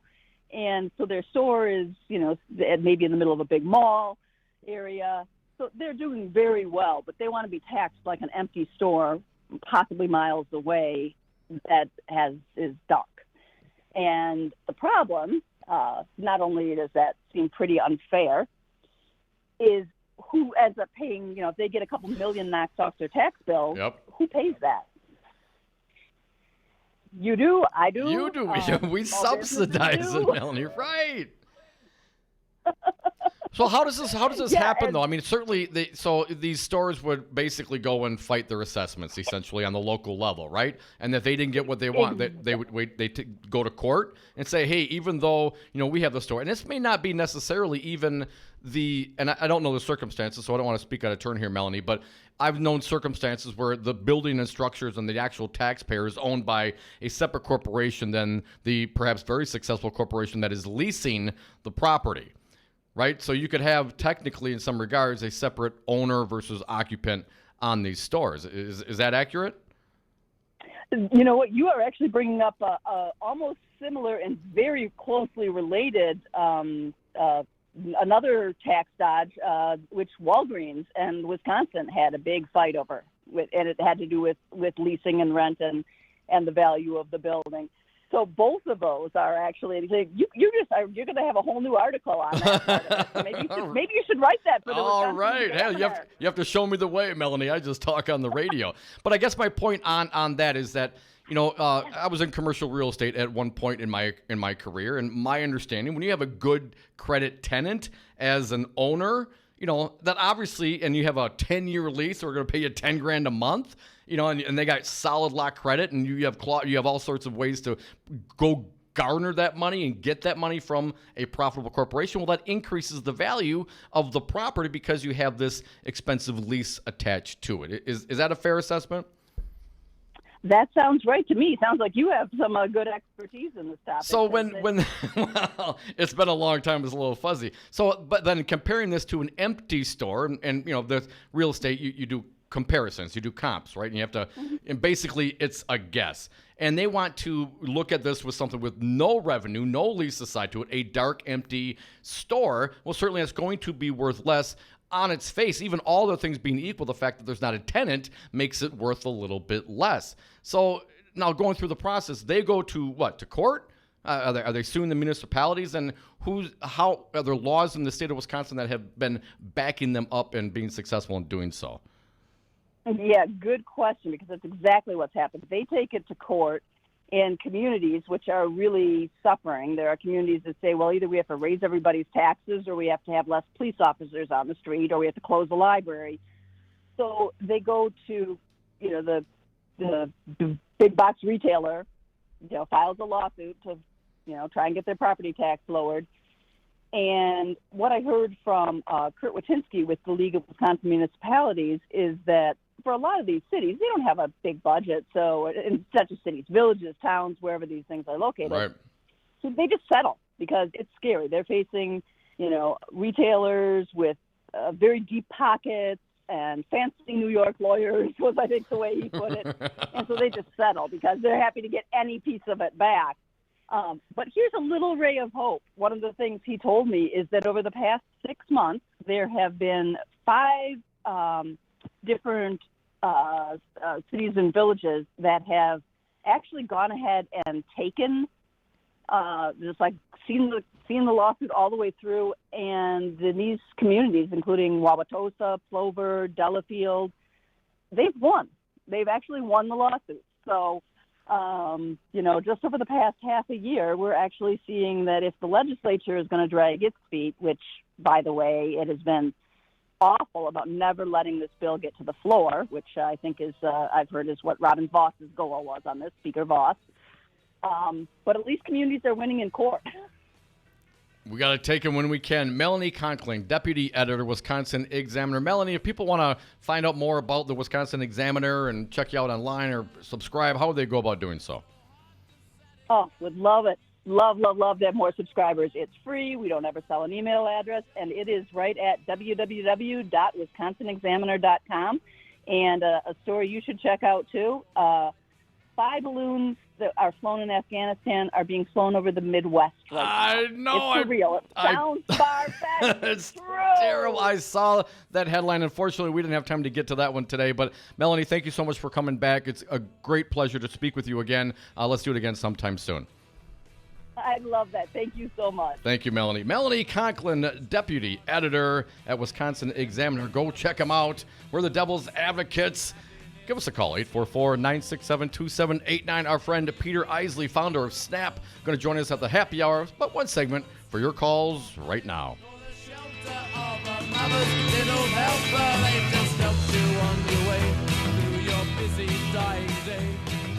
Foxconn will help Wisconsin win the 21st century. I am altering the deal. Pray I don't alter it any further. So you get nothing. You lose. Perhaps you think you're being treated unfairly. Having a great time. Transit worker Local 998 knows that cuts to transit service are cuts to our community. I will get paid like $7.25 doing the same things I'm doing out here, and I'm getting paid $10. You know, I'm a disabled veteran, and, you know, this is my only way of getting around at this point. I got a car at the house, but my mama don't like driving all the time, or she got work and stuff, so I rely on the bus, you feel me? There is no other way. If the bus wasn't there, I would have to call somebody for a ride, and, you know, I can't really afford to give people gas money for rides, and I don't have a vehicle, so these buses really help me out a lot. Transit worker Local 998 also know who is responsible for these cuts, and so does the county. Milwaukee knows that Chris Isely is not on our side. Milwaukee has learned that pretty clearly, and he's not going to be protecting the poor of this city or the working class of this city, and we know that. Call Chris Isely at 414-278-4338 and tell him you support your community and Transit Workers Local 998. In a union, there is strength. Wisconsin has had a long history with the organized labor movement in America, fighting for stronger wages, affordable health care, and retirement security, the values of the middle class. You can be part of that experience. Let Teamsters 200 be your partner. Your voice matters. Call Teamsters Local 200 at 414-771-6363 or visit us at www.teamsterslocal200.com or on Facebook. Make a difference. Union yes. This is Dom from the Devil's Advocates. You know, in the 7 years that Crudy and I have been doing the show, we have never had a more engaged, dialed in, and motivated audience, and we love them for it. Now is the time for you to reach the greatest audience ever. Call now, advertise with the Devil's Advocates and Real Resistance Radio. Market your products or services, get your message out, join the resistance. Call us at 414-635-0872. That's 414-635-0872, or go to realresistanceradio.com.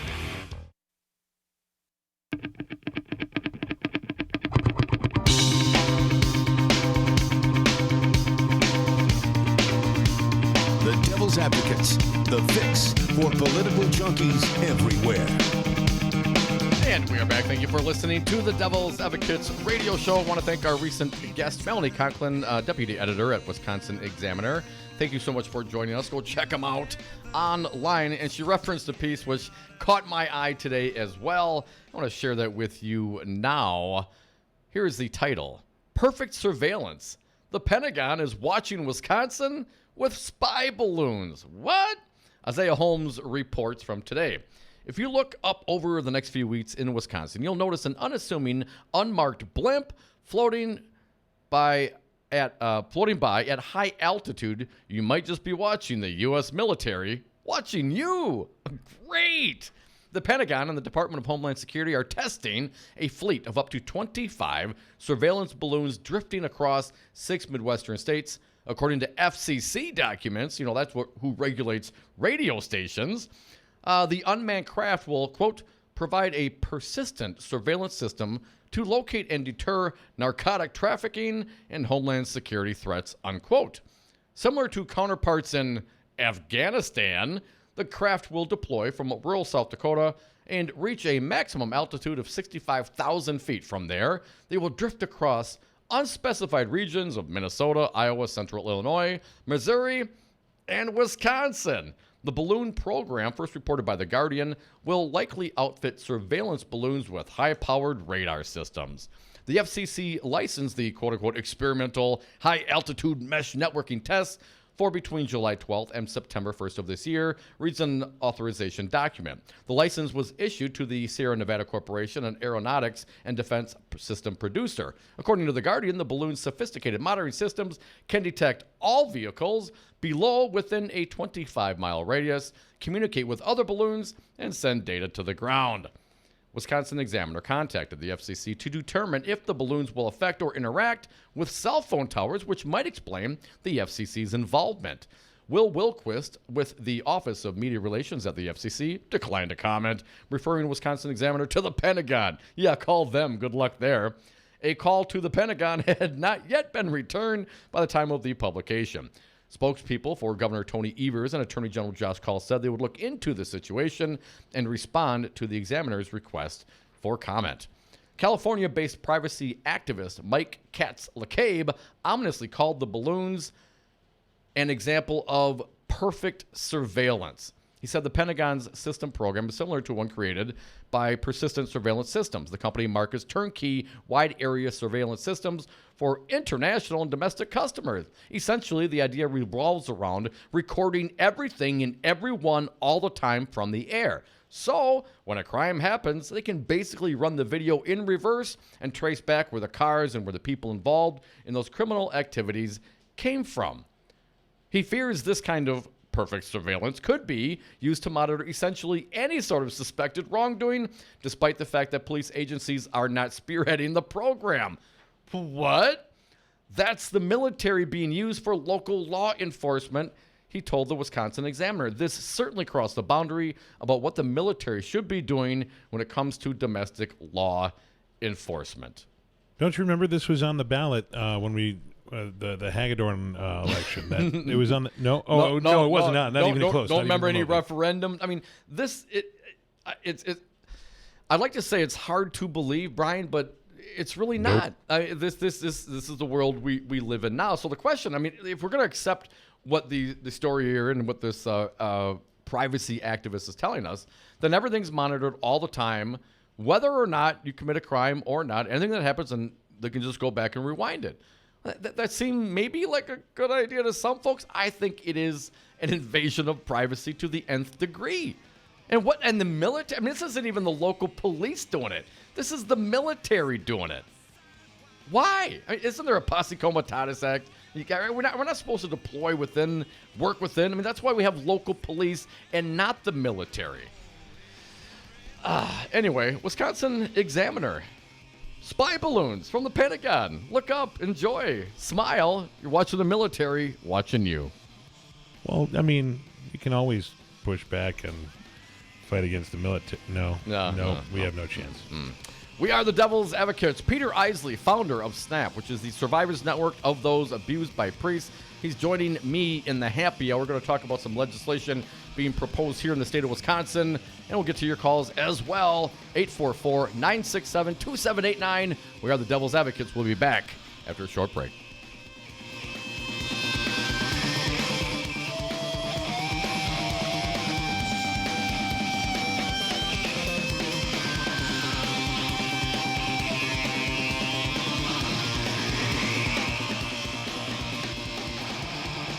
Want to be more presidential? Tweet the Devil's Advocates at Devil Radio.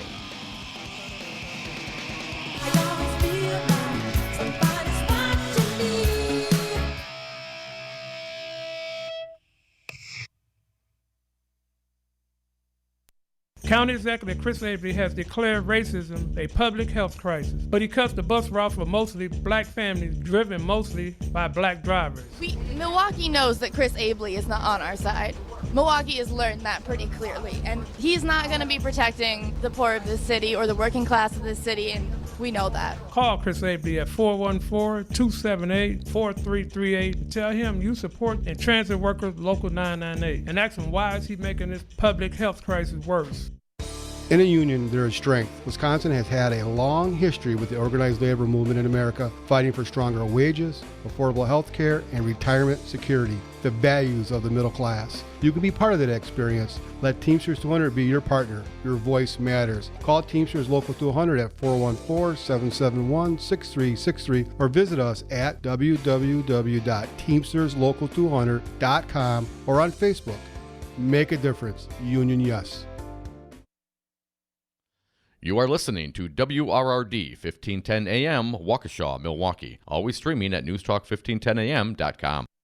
FBI lawsuit, stabbing rampage. I'm Barbara Cusack. Former acting FBI Director Andrew McCabe is suing the Justice Department and FBI over his firing last spring. Correspondent Jessica Snyder says McCabe believes his firing was unjust. He believes the United States government remains a government of laws and not of men, and that he has brought this case to remedy the defendant's unlawful retaliation for his refusal to pledge allegiance to a single man. That single man that he later goes on to talk about, of course, being the president. Senate Majority Leader Mitch McConnell told a Kentucky radio station today it will not return early, but the Senate will address background check legislation and red flag laws when it reconvenes after the summer recess. Correspondent Jim Roop reports the motive remains unknown in a 2-hour stabbing and robbery rampage in Southern California. A 33-year-old documented gang member was released from prison early through a law passed 8 years ago in an effort to reduce prison overcrowding. Wednesday, he's alleged to have stabbed 4 people to death and wounded 2 others during a roughly 2-hour robbery and random violence crime spree across 2 cities. Kids got caught up in the largest immigration raid in the U.S. in a decade as 680 people were rounded up yesterday in Mississippi. Magdalena Gomez Gregorio's father was among those arrested. I need my dad for me. My dad didn't do nothing. He's not a criminal. More than 300 migrant parents have since been released, with some placed on ankle monitoring during the immigration proceedings. The Iowa State Fair is the place to be this week for the Democratic presidential contenders, and correspondent Arlette Saenz is there. While Biden had the spotlight here at the State Fair today, his competition is close behind. Between now and Sunday, 18 other Democratic contenders will hit the fairgrounds to talk to Iowans and probably sample some of that fried food. A Monmouth University poll still has Biden in the lead with 28% support, Elizabeth Warren jumping to 19%. I'm Barbara Cusack. We the people, the hardworking 99% of men and women, only have a voice when we join together as one and amplify our message. Now is the time for all Wisconsinites to join We the People and raise our voices. Do you feel like you are wasting your money funding unaccountable consultants, unresponsive candidates, and their campaigns? Help us do something that really matters. Please join We the People. Give what you can so we can support progressive radio stations like this one, using the public airwaves to educate Wisconsin about what we the people want for our state and remind Wisconsin's politicians that they work for us. Your donations to We the People at p4ppc.org, a registered, compliant IRS 501c3, will always be tax deductible, will always remain anonymous, and We the People pledge to spend 100% of donations educating Wisconsin on the issues our donors want discussed, giving individuals a voice in the collective message of We the People. Please give today at p4ppc.org. That's p4ppc.org. We the people need you. Hundreds of fans gathered in London 50 years after the Beatles' iconic photo shoot for the cover of Abbey Road with that famous street crossing by the Fab Four.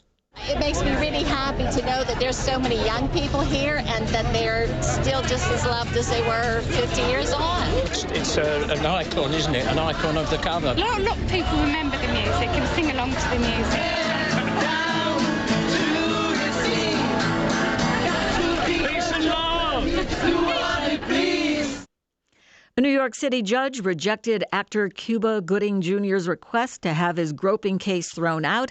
Trial is set for September. 11 NFL games on tap today, the first full night of preseason play. April's top overall draft pick, quarterback Kyler Murray, makes his preseason debut for Arizona when the Cardinals host the Chargers. I'm Barbara Cusack.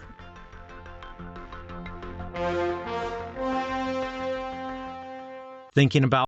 Listen to the Devil's Advocates live weekdays from 3 to 6 p.m. Go back to where they came from, help those people, come back and show us how to do it. That was the full quote. They didn't come from anywhere. They were here, dude. Are you employed, Chris? I am. Do you have an HR department? Yes, I do. I'm a union machinist. Oh, do you work with minorities? I do.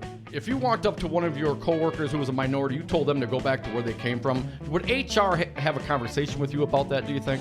It depends on the person, really. I mean, some people are... If somebody complained to HR about what you said, do you think they would have a conversation with you about that? Absolutely. Okay. But why? Why would they pull you off of your job to discuss this with you, and what do you think their beef would be? Because they're trying to protect the corporation from lawsuits. Lawsuit for what? Discrimination, racism. So if your coworkers, if you say it to your coworker, it could be described as discrimination or racism. But when the president says it to the world, it's not racist? No. Yikes. For WRRD and WTTN, I'm Stu Daniels with your headlines. U.S. Representative Gwen Moore from Milwaukee says Congress can and should act to curb gun violence. In a statement, the Congresswoman called for universal background checks and a ban on assault weapons. Moore said Americans deserve to feel safe throughout their daily lives, and children shouldn't be afraid to go to school. And this weekend is the Waukesha Blues Fest at Nagawaki Park in Delafield. The fest takes place tomorrow and Saturday from 1 p.m. till 10 p.m. Featured artists this year include the Fabulous Thunderbirds, Joanne Shaw Taylor, Robert Kimbrough, and Freddie Dixon with Maurice John Vaughn and Shirley Johnson. Outside tonight, mostly clear with lows around 60 degrees in Milwaukee, mid-50s for Madison. You're listening to WRRD and WTTN. Warning, you are about to listen to the greatest radio show ever. And due to contractual obligations and to shield our airwaves' corporate licensees from any semblance of liability, responsibility, and gullibility, we must tell you the views represented on this show are not necessarily those of this station or its management. This radio show contains differing points of view on current political topics, and due to the nature of its contents, it should be heard by everyone. Thank you for listening. Now live from the heart of liberal Wisconsin, where the political party is just beginning, welcome to the Devil's Advocate Show. Best friends proving it's never personal, only politics. Please allow me to introduce myself. Now here are your hosts, Dom and Crute. And we are back. Thank you for listening to the Devil's Advocates radio show, sliding into the happy hour, and I'm super happy. We got an old friend coming in, Peter Isely. He's the founder of SNAP, the Survivors Network of Those Abused by Priests. He joins me in studio. Peter, thanks for coming in, man. Always good to be here. It is my pleasure. I was excited. I'm on all sorts of email lists, Peter, from state legislators and whatnot. And I got one recently from Chris Taylor. And it was talking about this mandatory clergy reporting bill and Child Victims Act bill being proposed in Madison. And before we get to the reasons and rationale for this kind of legislation, Peter, I wanted to get our audience up to date as to what SNAP is, why you found it, and what its mission is at this point. SNAP is the acronym is for the Survivors Network of Those Abused by Priests. So we were founded like 25 years ago. So I'm one of the founders. We just had our national conference. We had hundreds and hundreds of survivors from around the United States and Washington for the weekend. So SNAP involves, I think now it's involved like 22,000 survivors over the past 25 years. And I'm also really overjoyed, because this has taken a long time. About a little over a year ago, victim survivor leaders and human rights activists launched in Geneva, Switzerland, Ending Clergy Abuse. Which involves, like I said, survivor, leaders and activists from all over the globe, 29 countries, 5 continents. And so we've been launching and doing actions across the world. We were in Rome for the Papal Summit. People might have seen that. I saw that on Facebook. Yeah, that was we were leading the charge. The best headlines were "Survivors Take Over Papal Summit." Yeah, that was something. So it's really been extraordinary. It's just back from Argentina right now. There's an amazing case unfolding in Argentina, somewhat linked to what we've experienced here, which is deaf survivors. This is of a religious order in Argentina that was founded by 50 years ago or so, but founded by 3 priests who were pedophiles. And they ran 2 deaf schools in Argentina. There are dozens and dozens and dozens of victims of 6 or 7 priests and staff members at that school. They're now on trial in Argentina, and these survivors and their families are unbelievable.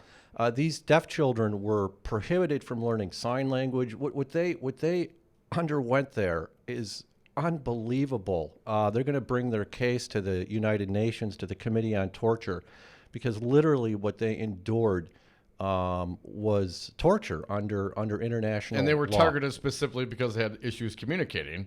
Presumably? Exactly. I mean, exactly. wow. But there was a major case here that was really, in many ways, the first global case because it was directly linked in documents that were obtained to then Cardinal Ratzinger, who became the Pope, and that was at St. John's School for the Deaf, where 200 deaf children here were sexually assaulted. Here in what state of Wisconsin? Yeah, in St. Francis, at the school in St. Francis, and at the deaf school there. And the famous priest who ran the school, Father Murphy, sexually assaulted 200 deaf children. The archdiocese knew that he had assaulted these children. These deaf survivors here are unbelievable. In fact, they were the first survivors. 'Cause, there are 3 generations of survivors in our city and in our archdiocese that I work with. God, Peter, 3 generations. The oldest one, the oldest survivor, she's awesome. She's unbelievable. She's 93 years old, and her son is a priest in the Archdiocese of Milwaukee. Wow. Dominic Rashali, and the 2 of them are unbelievable. And so there's her, and then the youngest right now, it's a case, actually, that's being prosecuted in Waukesha County.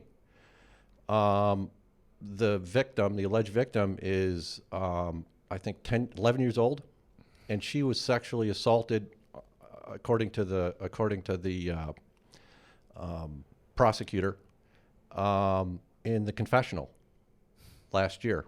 So, we're spanning like three generations of these crimes. Folks, you're listening to the Devil's Advocates radio show. That is Peter Isely, founder of Snap, joining me in studio. Peter, we first made our acquaintance during the last Wisconsin gubernatorial run. You had an issue with one of the people running, Matt Flynn, who apparently, he represented the Milwaukee Archdiocese as an attorney. Is that correct?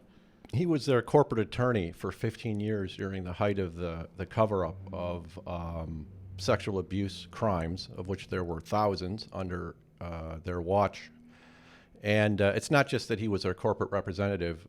There's 60,000 pages of documents that we were able to get court-ordered released a few years ago. And unfortunately, Matt Flynn was along with the archbishops, were one of the lead architects in shuffling these priests around. They transferred priests under Flynn's knowledge and awareness. They paid off priests if they could get them to leave the priesthood. It gave them bonuses and payments to get out and hide in other communities. And when you say they paid off the priests, this was the Milwaukee Archdiocese, Correct. Literally scratching a check. That actually would be Milwaukee Catholics that ended up paying for that. No, you don't get, look, yeah.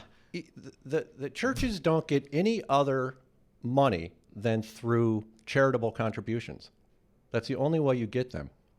And so all of the money, I think in the United States over the last 20-some years, it's over $4 billion that the American bishops have taken Catholic money that obviously should be going somewhere else to pay off and cover up these kinds of crimes. So the amount of money involved. There's a bishop in West Virginia that this came out a few months ago. He's an abuser that's been acknowledged, including by the Vatican, of seminarians.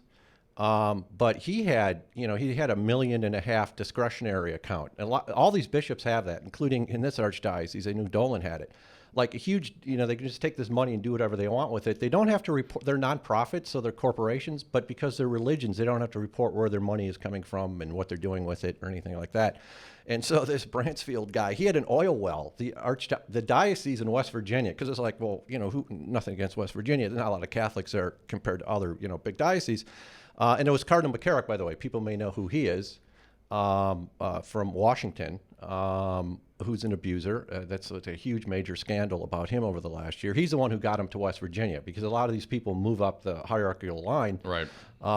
We now know are themselves involved in misconduct. And it's always like sexual misconduct and financial fraud. They're always combined, which is probably typical with all scandals, at least on every Netflix show I've been watching. So it's no different there. But Bransfield, so he had an oil well that was given to the diocese like in 1925 or something, and then in Texas. And then it's like hit gold, whatever, Beverly Hillbillies, if he remembers that show. So it's like they hit gold. And so it was like making this constant money. These Catholics had no idea in West Virginia. You can imagine the needs of the people in that diocese. And he was taking this money and he was, gifting it to other bishops. He'd give them gifts and checks, tens of thousands of dollars, whatever. Yeah, Cardinal Dolan got money, Bishop Laurie, all these people got money. So, the depth of the corruption, the levels and layers of corruption are beginning to really be exposed. Well, now, and Dolan was, what was his title here? I'm not up on all the churchy titles, but he was the greatest guy ever. Fun, gregarious, and fun. No, he was the archbishop. So he was the archbishop here of Milwaukee, and then he was appointed by Pope Benedict to New York to become the archbishop of New York. And while Dolan was here, didn't he orchestrate this attempt to shield like a $50 million cemetery fund from $65 million. $65 million. You know better than I do. We can call it a successful attempt. Okay, so let's go down that road just for a moment to recap with Dolan. Lawsuits came, right? Archdiocese, fraud lawsuits, yeah. They lost. They were fraud lawsuits. Tell me how that went down, please, Peter. Well, this is where things get a bit complicated because the Child Victims Act would not let this happen again, actually. But lawsuits were being filed here for fraud, and because you couldn't file for negligent supervision, which is what you could file for in the rest of the country, because there's a First Amendment bar for religions on that cause of action, and we can talk a little bit about why that's so important. But okay, so the cases were starting to be filed in state court, and church attorneys thought there's no way, that these are going to proceed because fraud was so difficult. But they were wrong, and those cases are beginning to be filed. The thing that people need to know why civil cases are so important is that it allows the victim, if the case can be filed and the judge determines that you can proceed with the case. Because this legislation that's being proposed again, all it does is allow victims of child rape and sexual abuse of any organization in the state, not necessarily a religious organization. There's nothing in that bill, nothing about religion at all. Okay, it's not in there. It's not stated. It's got nothing to do with that. They just have a lot of evidence. Okay, that's the problem, because every diocese in this state and around the country, and this is how we know about all these crimes, they have to, under their church law, they have to document all of this. And so, like I said, in the Milwaukee Archdiocese, there was over 60,000 pages of files about known abusive priests. So they couldn't go after the actual sexual assault because of what, statute of limitations and those kinds, and of course this First Amendment issue. Yep. So the best thing they had to go after to get some justice was this fraud angle. Right, which was a big long shot. It had never been done before, but they were able to get into case and had enough evidence to prove that they sent that priest into the plaintiff's parish knowing that he was a child molester, falsely represented him to the parish and the congregation as a priest in good standing and all that kind of stuff. Thus the fraud, right? False representation. And if you would have known that, you or your family, if your family would have known that this priest is a child molester, that priest never would have gained access to you and so forth. So that was the basic argument. And what came out of those fraud cases is that you can move into discovery. Now, this is extremely important because what discovery allows you to do is that in this case, the corporation, the archdiocese had to deliver over to plaintiff's attorneys the documentation and records about that priest. And that's where the victim finds out whether or not, they knew this guy was an abuser before he sent him to my parish. And it also allows depositions, which are extremely important because that's almost the only way that you can put a bishop or a cardinal under oath, where they have to answer questions under oath, which is quite an amazing experience. They're not used to it, by the way. Yeah, they're not used to No, it. they're not used to. I don't know if they're not used to telling the truth, or they're just not used to having to, ask questions, being asked questions, and they got to answer those questions. Peter Isely, founder of Snap, in studio with me. We come back. Let's pick up this conversation. The fraud cases went through. They got discovery. And then we're going to get back and talk about how, I guess, Archbishop at the time, Timothy Dolan, what his efforts were to basically subvert justice as far as I'm concerned. Folks, we are the Devil's Advocates. It's the happy hour. Trust me. Great conversation with our friend Peter. Please come back with us. You can join us on the phones as well. 844-967-2789. We'll be right back.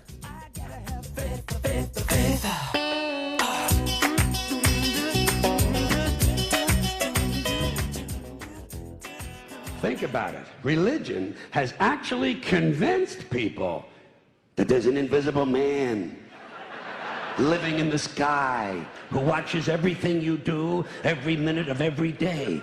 And the invisible man has a special list of 10 things he does not want you to do. And if you do any of these 10 things, he has a special place full of fire and smoke and burning and torture and anguish, where he will send you to live and suffer and burn and choke and scream and cry forever and ever till the end of time. But he loves you. He loves you, and he needs money. He always needs money. He's all powerful, all perfect, all knowing, and all wise. Somehow just can't handle money. County Executive Chris Isely has declared racism a public health crisis, but he cuts the bus route for mostly black families driven mostly by black drivers. Milwaukee knows that Chris Isely is not on our side.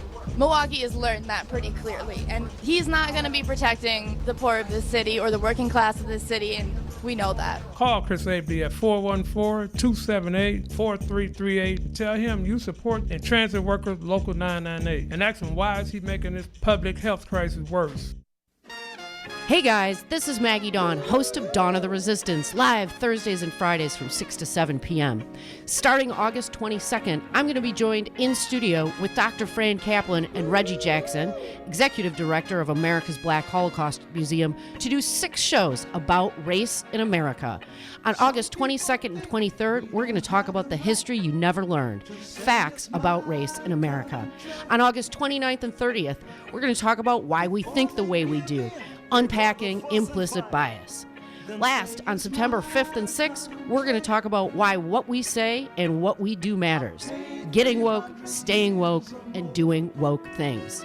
So white folks, you got questions you've never asked? Write them down, tune in, and call in starting August 22nd through September 6th on Dawn of the Resistance on WRRD 1510 AM, always streaming live at newstalk1510am.com. Have a drink at Regano's Roman Coin. This neighborhood corner tavern is as classic as the street it occupies. Family owned and operated since 1966, Regano's Roman Coin is located in a former Pabst Tide House on historic Brady Street, serving an array of craft beers with a focus on Wisconsin breweries. Also, weekly drink specials, trivia on Wednesdays, seasonal sporting events, parties hosted for all occasions, and pet friendly. Open 11 a.m. Tuesday through Friday, 10 a.m. Saturday and Sunday, closed on Monday. Regano's Roman Coin, Milwaukee's pet friendly, cash only order and classic corner tavern.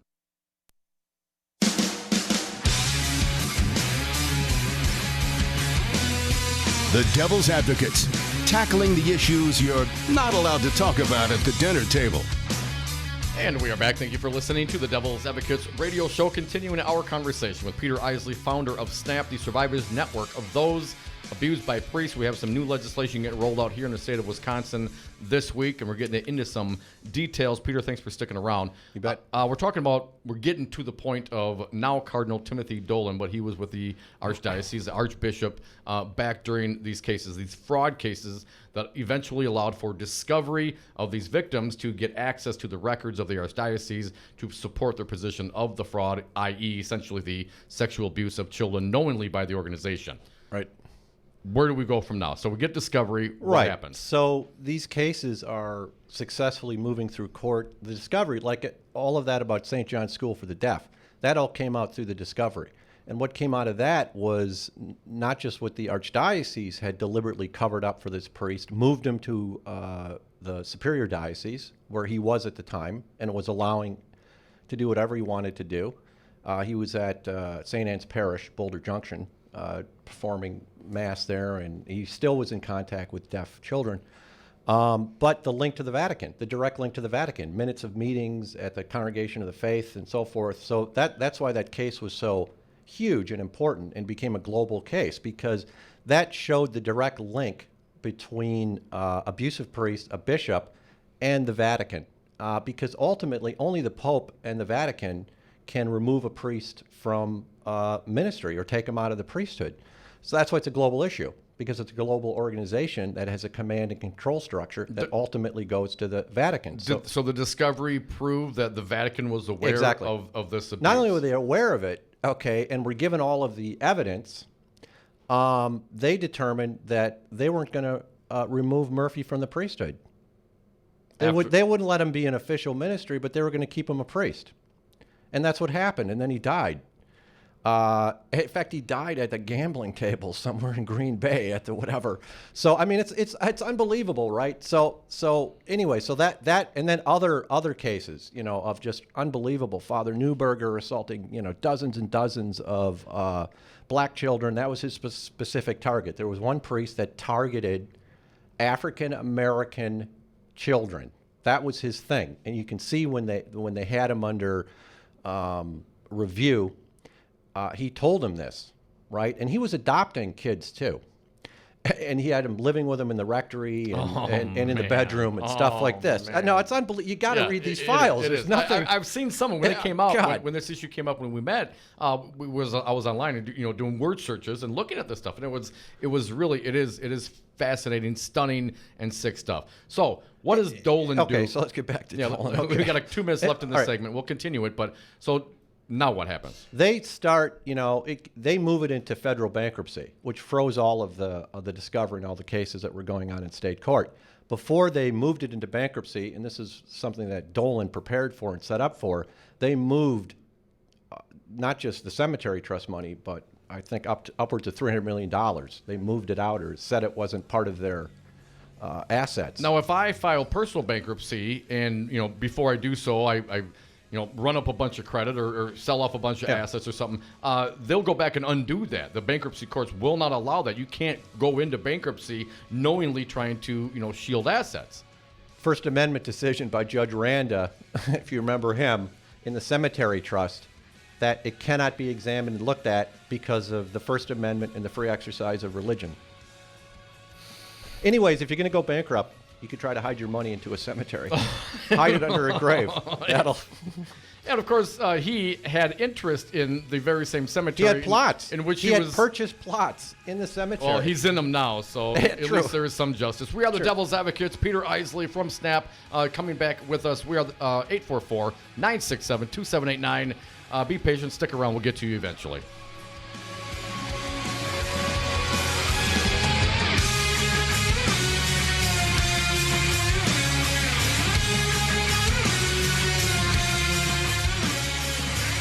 Want to see the super sexiest political show on earth? Check out the Devil's Advocates on YouTube.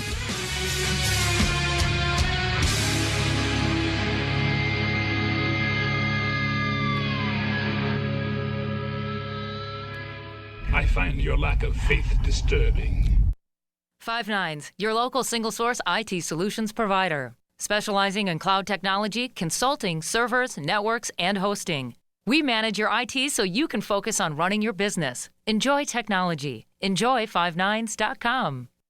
When you shop Goodwill, you don't just bring home a vintage dress or cat lamp. You bring home so much good to your community because everything you buy funds local job training and more. Goodwill. Bring good home. Brought to you by Goodwill and the Ad Council. Democratic National Committee Chairman Tom Perez, I got to ask you, in what percentage did the fact that Real Resistance Radio, WRRD 1510, the fact that you can come after bar with us on Brady Street, Tom, how much did that factor into the site selection of Milwaukee, sir? There's that old saying, what's good for General Motors is good for America. What's good for Resistance Radio is good for Wisconsin and good for America. So it was huge. Listen to the Devil's Advocates live weekdays from 3 to 6 p.m. You are listening to WRRD 1510 AM, Waukesha, Milwaukee. Always streaming at newstalk1510am.com. County Executive Chris Isely has declared racism a public health crisis, but he cuts the bus route for mostly black families driven mostly by black drivers. Milwaukee knows that Chris Isely is not on our side. Milwaukee has learned that pretty clearly, and he's not going to be protecting the poor of this city or the working class of this city, and we know that. Call Chris Isely at 414-278-4338. Tell him you support and transit workers local 998, and ask him why is he making this public health crisis worse. In a union, there is strength. Wisconsin has had a long history with the organized labor movement in America, fighting for stronger wages, affordable health care, and retirement security, the values of the middle class. You can be part of that experience. Let Teamsters 200 be your partner. Your voice matters. Call Teamsters Local 200 at 414-771-6363 or visit us at www.teamsterslocal200.com or on Facebook. Make a difference. Union yes. Our friends over at Madison Liquidators are expanding into a bigger, nicer space just off Pleasant View Road in Middleton to better serve their clients and better display their extensive collection of new and nicer used office furniture. Start online at madisonliquidators.com for their complete collection or go see Kelly to help make your own office plan. madisonliquidators.com. Tell them you heard them on Talk 92.7 FM.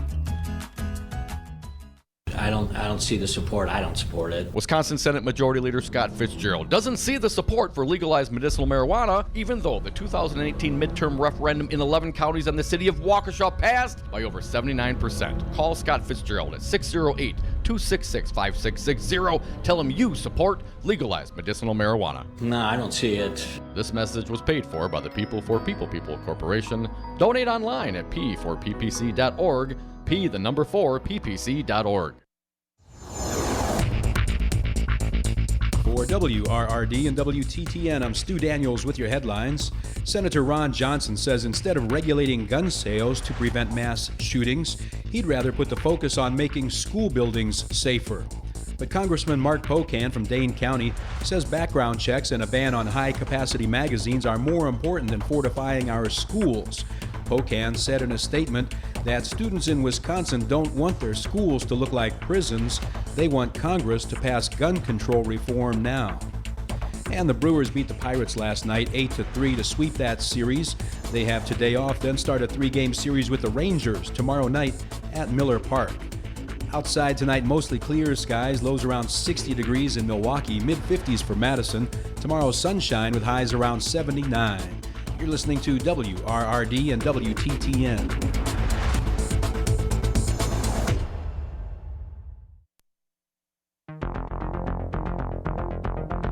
Charged, never convicted. Dom and Kreutz are the Devil's Advocates. And we are back. Thank you for listening to the Devil's Advocates radio show. Curdy's off for the rest of the week, but I have a fine guest in studio with me. He is Peter Isely, founder of SNAP, the Survivors Network of Those Abused by Priests.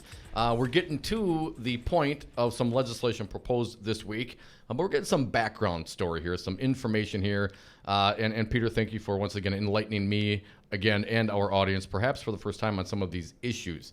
So the Milwaukee Archdiocese, they were Judge Rudolph Randa, the federal judge, ruled in favor of the Archdiocese on First Amendment grounds. Exactly. And so he actually says in that ruling, which was the cut and paste of what the Archdiocese was saying in their briefs. Right. Exactly. Because he talks about the bodily resurrection in there. That was the whole thing. It was like, well, we got these cemeteries and in perpetuity, forever, which isn't even Catholic dogma because the world does end, but these cemeteries are supposed to be there forever. So it's like the reconstitution of your corpse or something. I'm serious. At the end of time. So they have a religious belief. Yeah. assigned, associated with the actual cemetery plot itself. Whatever. Okay. Right, So he says in there that canon law basically supersedes federal law. What? Yeah, and that the Archbishop of Milwaukee can never be put into a position where he would have to make a decision between canon law and federal law. Do you think they would say the same thing about Sharia law? Absolutely. The respect and upholding, Islamic law among our judiciary. Yeah, they're all because about it's it, about man. all religions. Of course, no, of course it wouldn't. No, Right. Of course not. But that's the thing. If this abuse was taking place within religions like that, we wouldn't be having this conversation at all. And the Republicans would back the bill fully. So ultimately, the survivors were unable to collect to get paid out on this terrible sexual abuse they had as children through the successful efforts of now Cardinal Dolan in New York City. The settlements that ended up happening were like some victims got $2,000. I think the highest amount were $20,000. So in the other bankruptcies around the country, the factor of compensation, is like it might be $350,000, $400,000. Or whatever. Here it was like $2,000, $4,000, and archdiocesan attorneys ended up with more money from the bankruptcy. Listen to this: more money than all 576 victims that had filed into bankruptcy combined. So it was an amazingly profitable venture. When they filed for bankruptcy at the law firm, I was told it was a feeding frenzy. They were gleeful. So imagine this. So lawyers walked out with $31 million all told from the bankruptcy. All the victims combined, it was like $14 million, and like I said, $2,000, $5,000, $20,000. Right, with all those victims. Rape, sexually assaulted. Right. You can't imagine what some of these cases are like. You cannot imagine what these individuals endured. Sometimes that abuse going on throughout the duration of their childhood, and those bishops here deliberately left that man in ministry, covered it up, or moved him into some other parish. And that's the consequence. Zero. And Dolan was never investigated for fraud, even though there was a letter that was uncovered directly to the Vatican and to the Pope, because he had to sign off on it, Pope Benedict, saying, I'm creating this $65 million trust or whatever, and putting it outside the archdiocese, although he's in charge of it, Dolan, in order so that victims won't be compensated in U.S. courts, period. And then they go file for bankruptcy, right? Now, if that's not fraud, what is it? Right. Okay, so now, Peter, this is, of course, very disturbing and enraging to an outsider, let alone, I can't imagine what those who had felt the abuse probably felt abused all over again when they see how transactional and very corporate-like the Catholic Church was in these regards.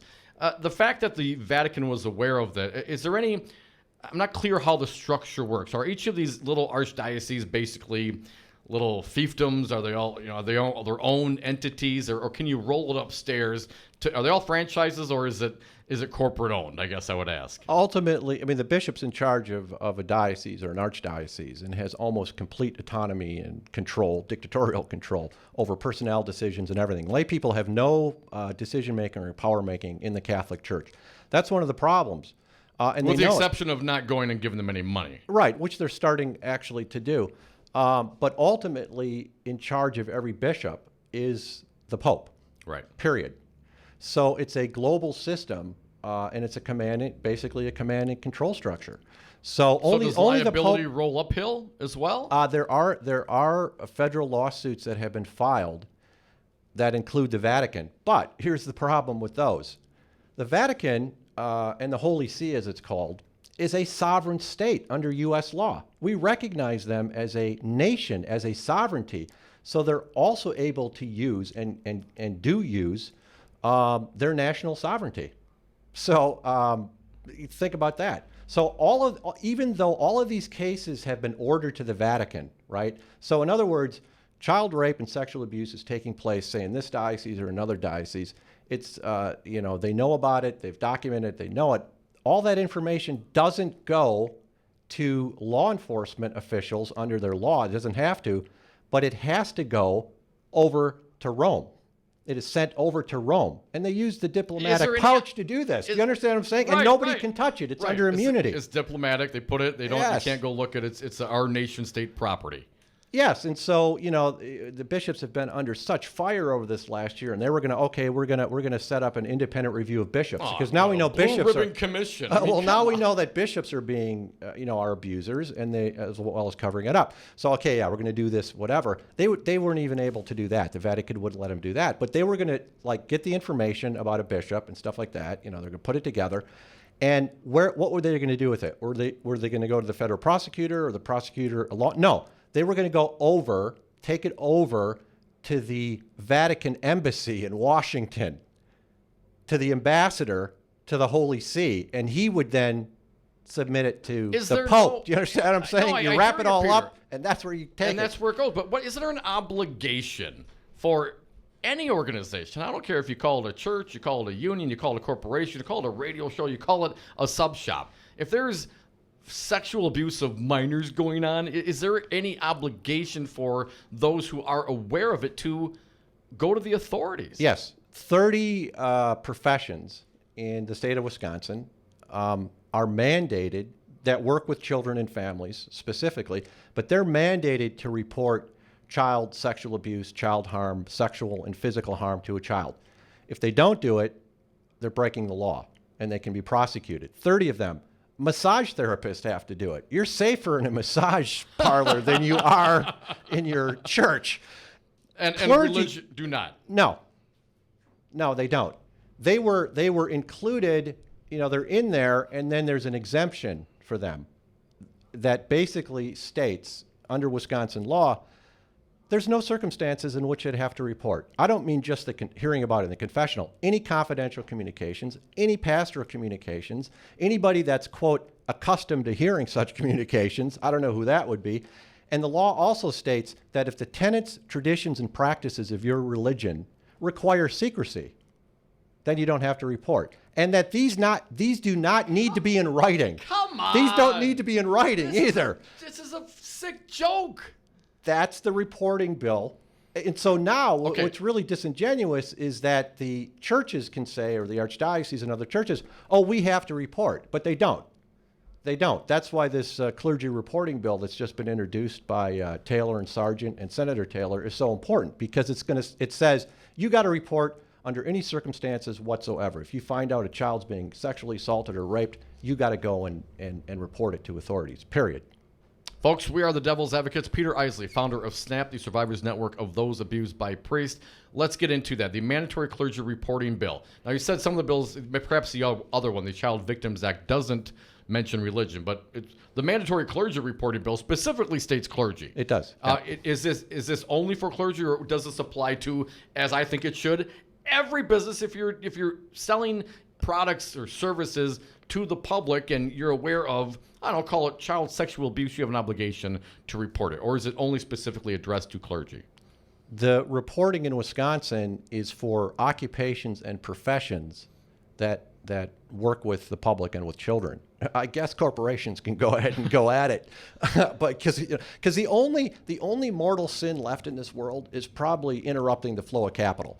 So right. I mean, don't do that now. Right, exactly. Which is what Jesus did, actually. That's probably led to his death. If people know the stories of he went into the temple and took the tables and overturned the tables, right? Yeah. So that was not a good idea. That was not a good move on his part. But my point is, that you don't need to have a bill not about clergy, because all the professions already have to do it. So it's including them along with that, because the point is that if you're using your professional standing and occupation and you're committing sexual crimes against children through the use of that occupation, which is exactly what clergy are doing that abuse children, that is egregious, right?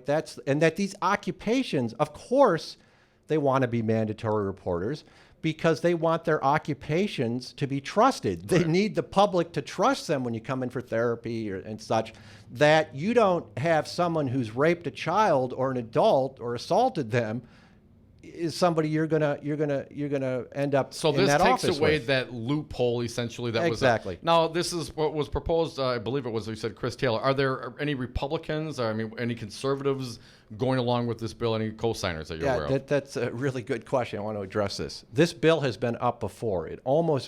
We got very close a couple years ago. Republicans, there's always been Republicans. The mandatory clergy reporting bill? No, the Child Victims Act. Victims, okay. There have always been Republicans and some conservative Republicans that have signed up for the bill. This bill was shopped around, I think, a year and a half ago or something like that. That was before the Pennsylvania grand jury report. People may know about that. Yeah. And there were Republicans that signed up. The Wisconsin, the Catholic Conference, that's the lobbying wing of the bishops. The bishops have their own lobbyists. Of course it's they called do. the Wisconsin Catholic Conference. And the Wisconsin Family Council or whatever, the evangelical lobbyist wing, they went to Madison, and those Republicans who had signed up already for the bill, they took their names off the bill this time. So, I think what conservatives, I think, when you talk to most conservatives, they automatically agree with these bills, right? And what they don't kind of understand is that in many ways these bills support religious liberty. Now, I know you're an atheist, which is great, actually, just Well, like thank Jesus. you. I told you, Jesus was the first atheist. How is Jesus an atheist? On the cross, when he died on the cross, he cried out the loss and absence of God. You've of his forsaken Father. me, or exactly, something like this. Exactly. It's Jesus an incredible moment, actually. It's an incredible moment. But to get back to this point, children have a right, an absolute right, I think we can say, to develop their worship and conception and experience of God, whatever that is, in their churches without being threatened by abuse and harassment and rape by clergy and other adults in their congregation. Makes so sense it's to a me. religious Freedom. liberty Yes, issue. yeah. It's like, why wouldn't people who are believers, and clergy and bishops not, support anything that is totally in favor of recognizing the religious liberty and the religious rights of children? And that's kind of how I see this bill. Especially their children. I mean, if nothing else, can you imagine having that happen to you as a child or to your own children, and knowing that you have an opportunity, Republicans and anybody who would oppose something like this, have an opportunity to address it legislatively so everybody's in the same boat. You can't stop perhaps these kinds of abuses, but you can certainly curtail it if you don't allow a conspiracy to continue. Exactly. And Well, grow prevention and is grow. better than healing. Okay, Right. It's a lot better than healing. Yeah. And the whole thing is, how can if you're a member of the clergy, or you're a minister or church worker, how can reporting a child in your congregation, this is your congregation, you're the pastor, how can reporting a child being harmed violently, sexual violence, physical violence, how does that interfere with your belief or your faith? I mean, I have not been able to have any of these people who oppose this explain to me how that is in contradiction to your religious belief and faith, because it's not. And this goes towards, I assume, every religion, the Clergy Reporting Act, Yes. whatever it may be. If you worship the giant spaghetti monster, flying spaghetti monster, whatever case is. Exactly. All right, you know what? Let's take a quick break, and then we'll get back to we'll get to some phone calls. You're listening to the Devil's Advocates. It's our friend Peter Isely, founder of SNAP, the Survivors Network of Those Abused by Priests. We have a couple of laws here in the state of Wisconsin, the new mandatory clergy reporting bill and the Child Victims Act. And wasn't the Child Victims Act, that's been around before, right? It's been introduced a couple times over the last years. And I have a quick question about Ron Johnson and his position in the past about these kinds of bills. And then we'll get to some callers at 844-967-2789. We're the Devil's Advocates. It's the last segment coming up. Join us on the phones.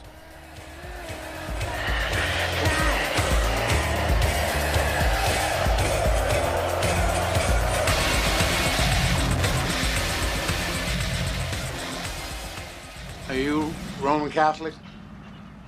Oh, I'm sorry, but I'm afraid you can't come. Diplomatic community. There is no call. Naomi Croth here. My family has owned and operated Bachman Construction since 1954. As an all-in-one design-build commercial contractor, Bachman Construction works with project owners from beginning to end of each project to unify responsibility and streamline communication. We provide more opportunities for owner participation and allow for better cost control in the design and construction of a project. For projects big and small, Bachman Construction is your design-build choice for collaborative construction services. We the people, the hardworking 99% of men and women, only have a voice when we join together as one and amplify our message. Now is the time for all Wisconsinites to join We the People and raise our voices. Do you feel like you are wasting your money funding unaccountable consultants, unresponsive candidates, and their campaigns? Help us do something that really matters. Please join We the People. Give what you can so we can support progressive radio stations like this one using the public airwaves to educate Wisconsin about what we the people want for our state and remind Wisconsin's politicians that they work for us. Your donations to We the People at p4ppc.org, a registered, compliant IRS 501c3, will always be tax deductible, will always remain anonymous, and We the People pledge to spend 100% of donations educating Wisconsin on the issues our donors want discussed, giving individuals a voice in the collective message of We the People. Please give today at p4ppc.org. That's p4ppc.org. We the people need you. This is Dom from the Devil's Advocates. You know, in the 7 years that Crudy and I have been doing the show, we have never had a more engaged, dialed in, and motivated audience, and we love them for it. Now is the time for you to reach the greatest audience ever. Call now, advertise with the Devil's Advocates and Real Resistance Radio. Market your products or services, get your message out, join the resistance. Call us at 414-635-0872. That's 414-635-0872, or go to realresistanceradio.com.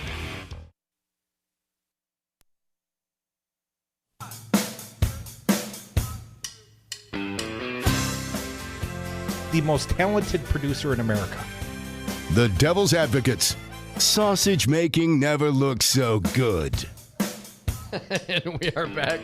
Thank you for listening to the Devil's Advocates radio show. Fancy Brian's birthday today.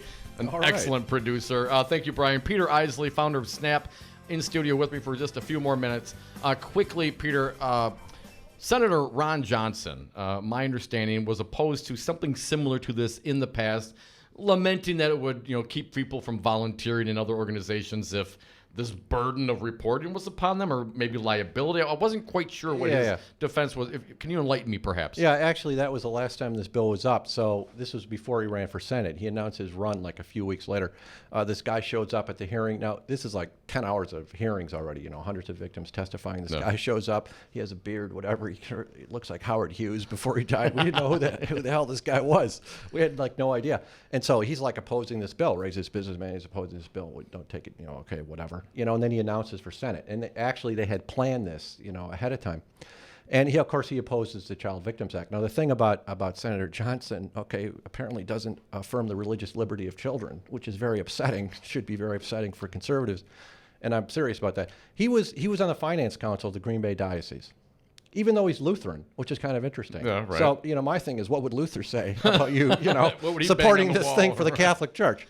Yes, but...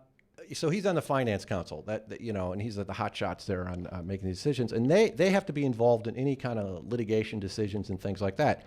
And while he was on that Finance Council, this is like 2006, 2007, the Diocese of Green Bay, and this has been shown in depositions and in court documents, knowing that these fraud cases are going to likely go forward, they went through, they had 51 credibly accused clerics. They went in, they took a weekend, they went in specifically into those files of abusers with all of that criminal evidence, and they systematically shredded and destroyed all of it. Now, I can't prove this, but it would be easy to not prove it with those Finance Council minutes. It's inconceivable that he did not know about the destruction of that criminal evidence in those documents. Wow. And then finally, to put a cherry on it, when you went to Rome, you went to the Vatican, your last excursion. From survivors around the world, yeah. You tried to somehow get in front of the Pope, and they had words about you. Well, the whole run-up to this great global summit was how much Pope Francis loved us. I've never felt so much love coming. We love you. And it's like, we're going to listen to survivors. We're going to listen. And that was the point of this conference, was to talk about all the abuse. and a lot of, the thing about liberals like Pope Francis, because of some of it, I like that about him too, but it's like, he's horrible on this abuse issue. He's covered it up. He's always backed the accused person. But okay, anyways, so we're there, and we're meeting with the Vatican officials. That we agreed to do, the top people at this summit. We expected Pope Francis to be there. And I think he thought, I know this for a fact, that he pretty much thought we were going to walk out of that meeting if he wasn't there, because it's like the whole world was there, the global press was there, and we're like in this meeting, and we're like, where's Pope Francis? Right, where's the guy? It's like, we're right here in his neighborhood. We're just like, we'll be here for 4 or 5 days. And so that's the guy we need to talk to. We don't need to talk to you guys. We need to talk to the man himself. And he was out in the square as we were meeting with them, and he called us basically that, Satan. He said, what he said is that we were the relatives of Satan. Now, this is not goodly Pope Francis, not good Pope Francis. He carries his own luggage. He couldn't possibly say something. He brown bags it. He's down with the lunch ladies at the Vatican camp. No, so this is really pretty amazing, right? And it's pretty stunning.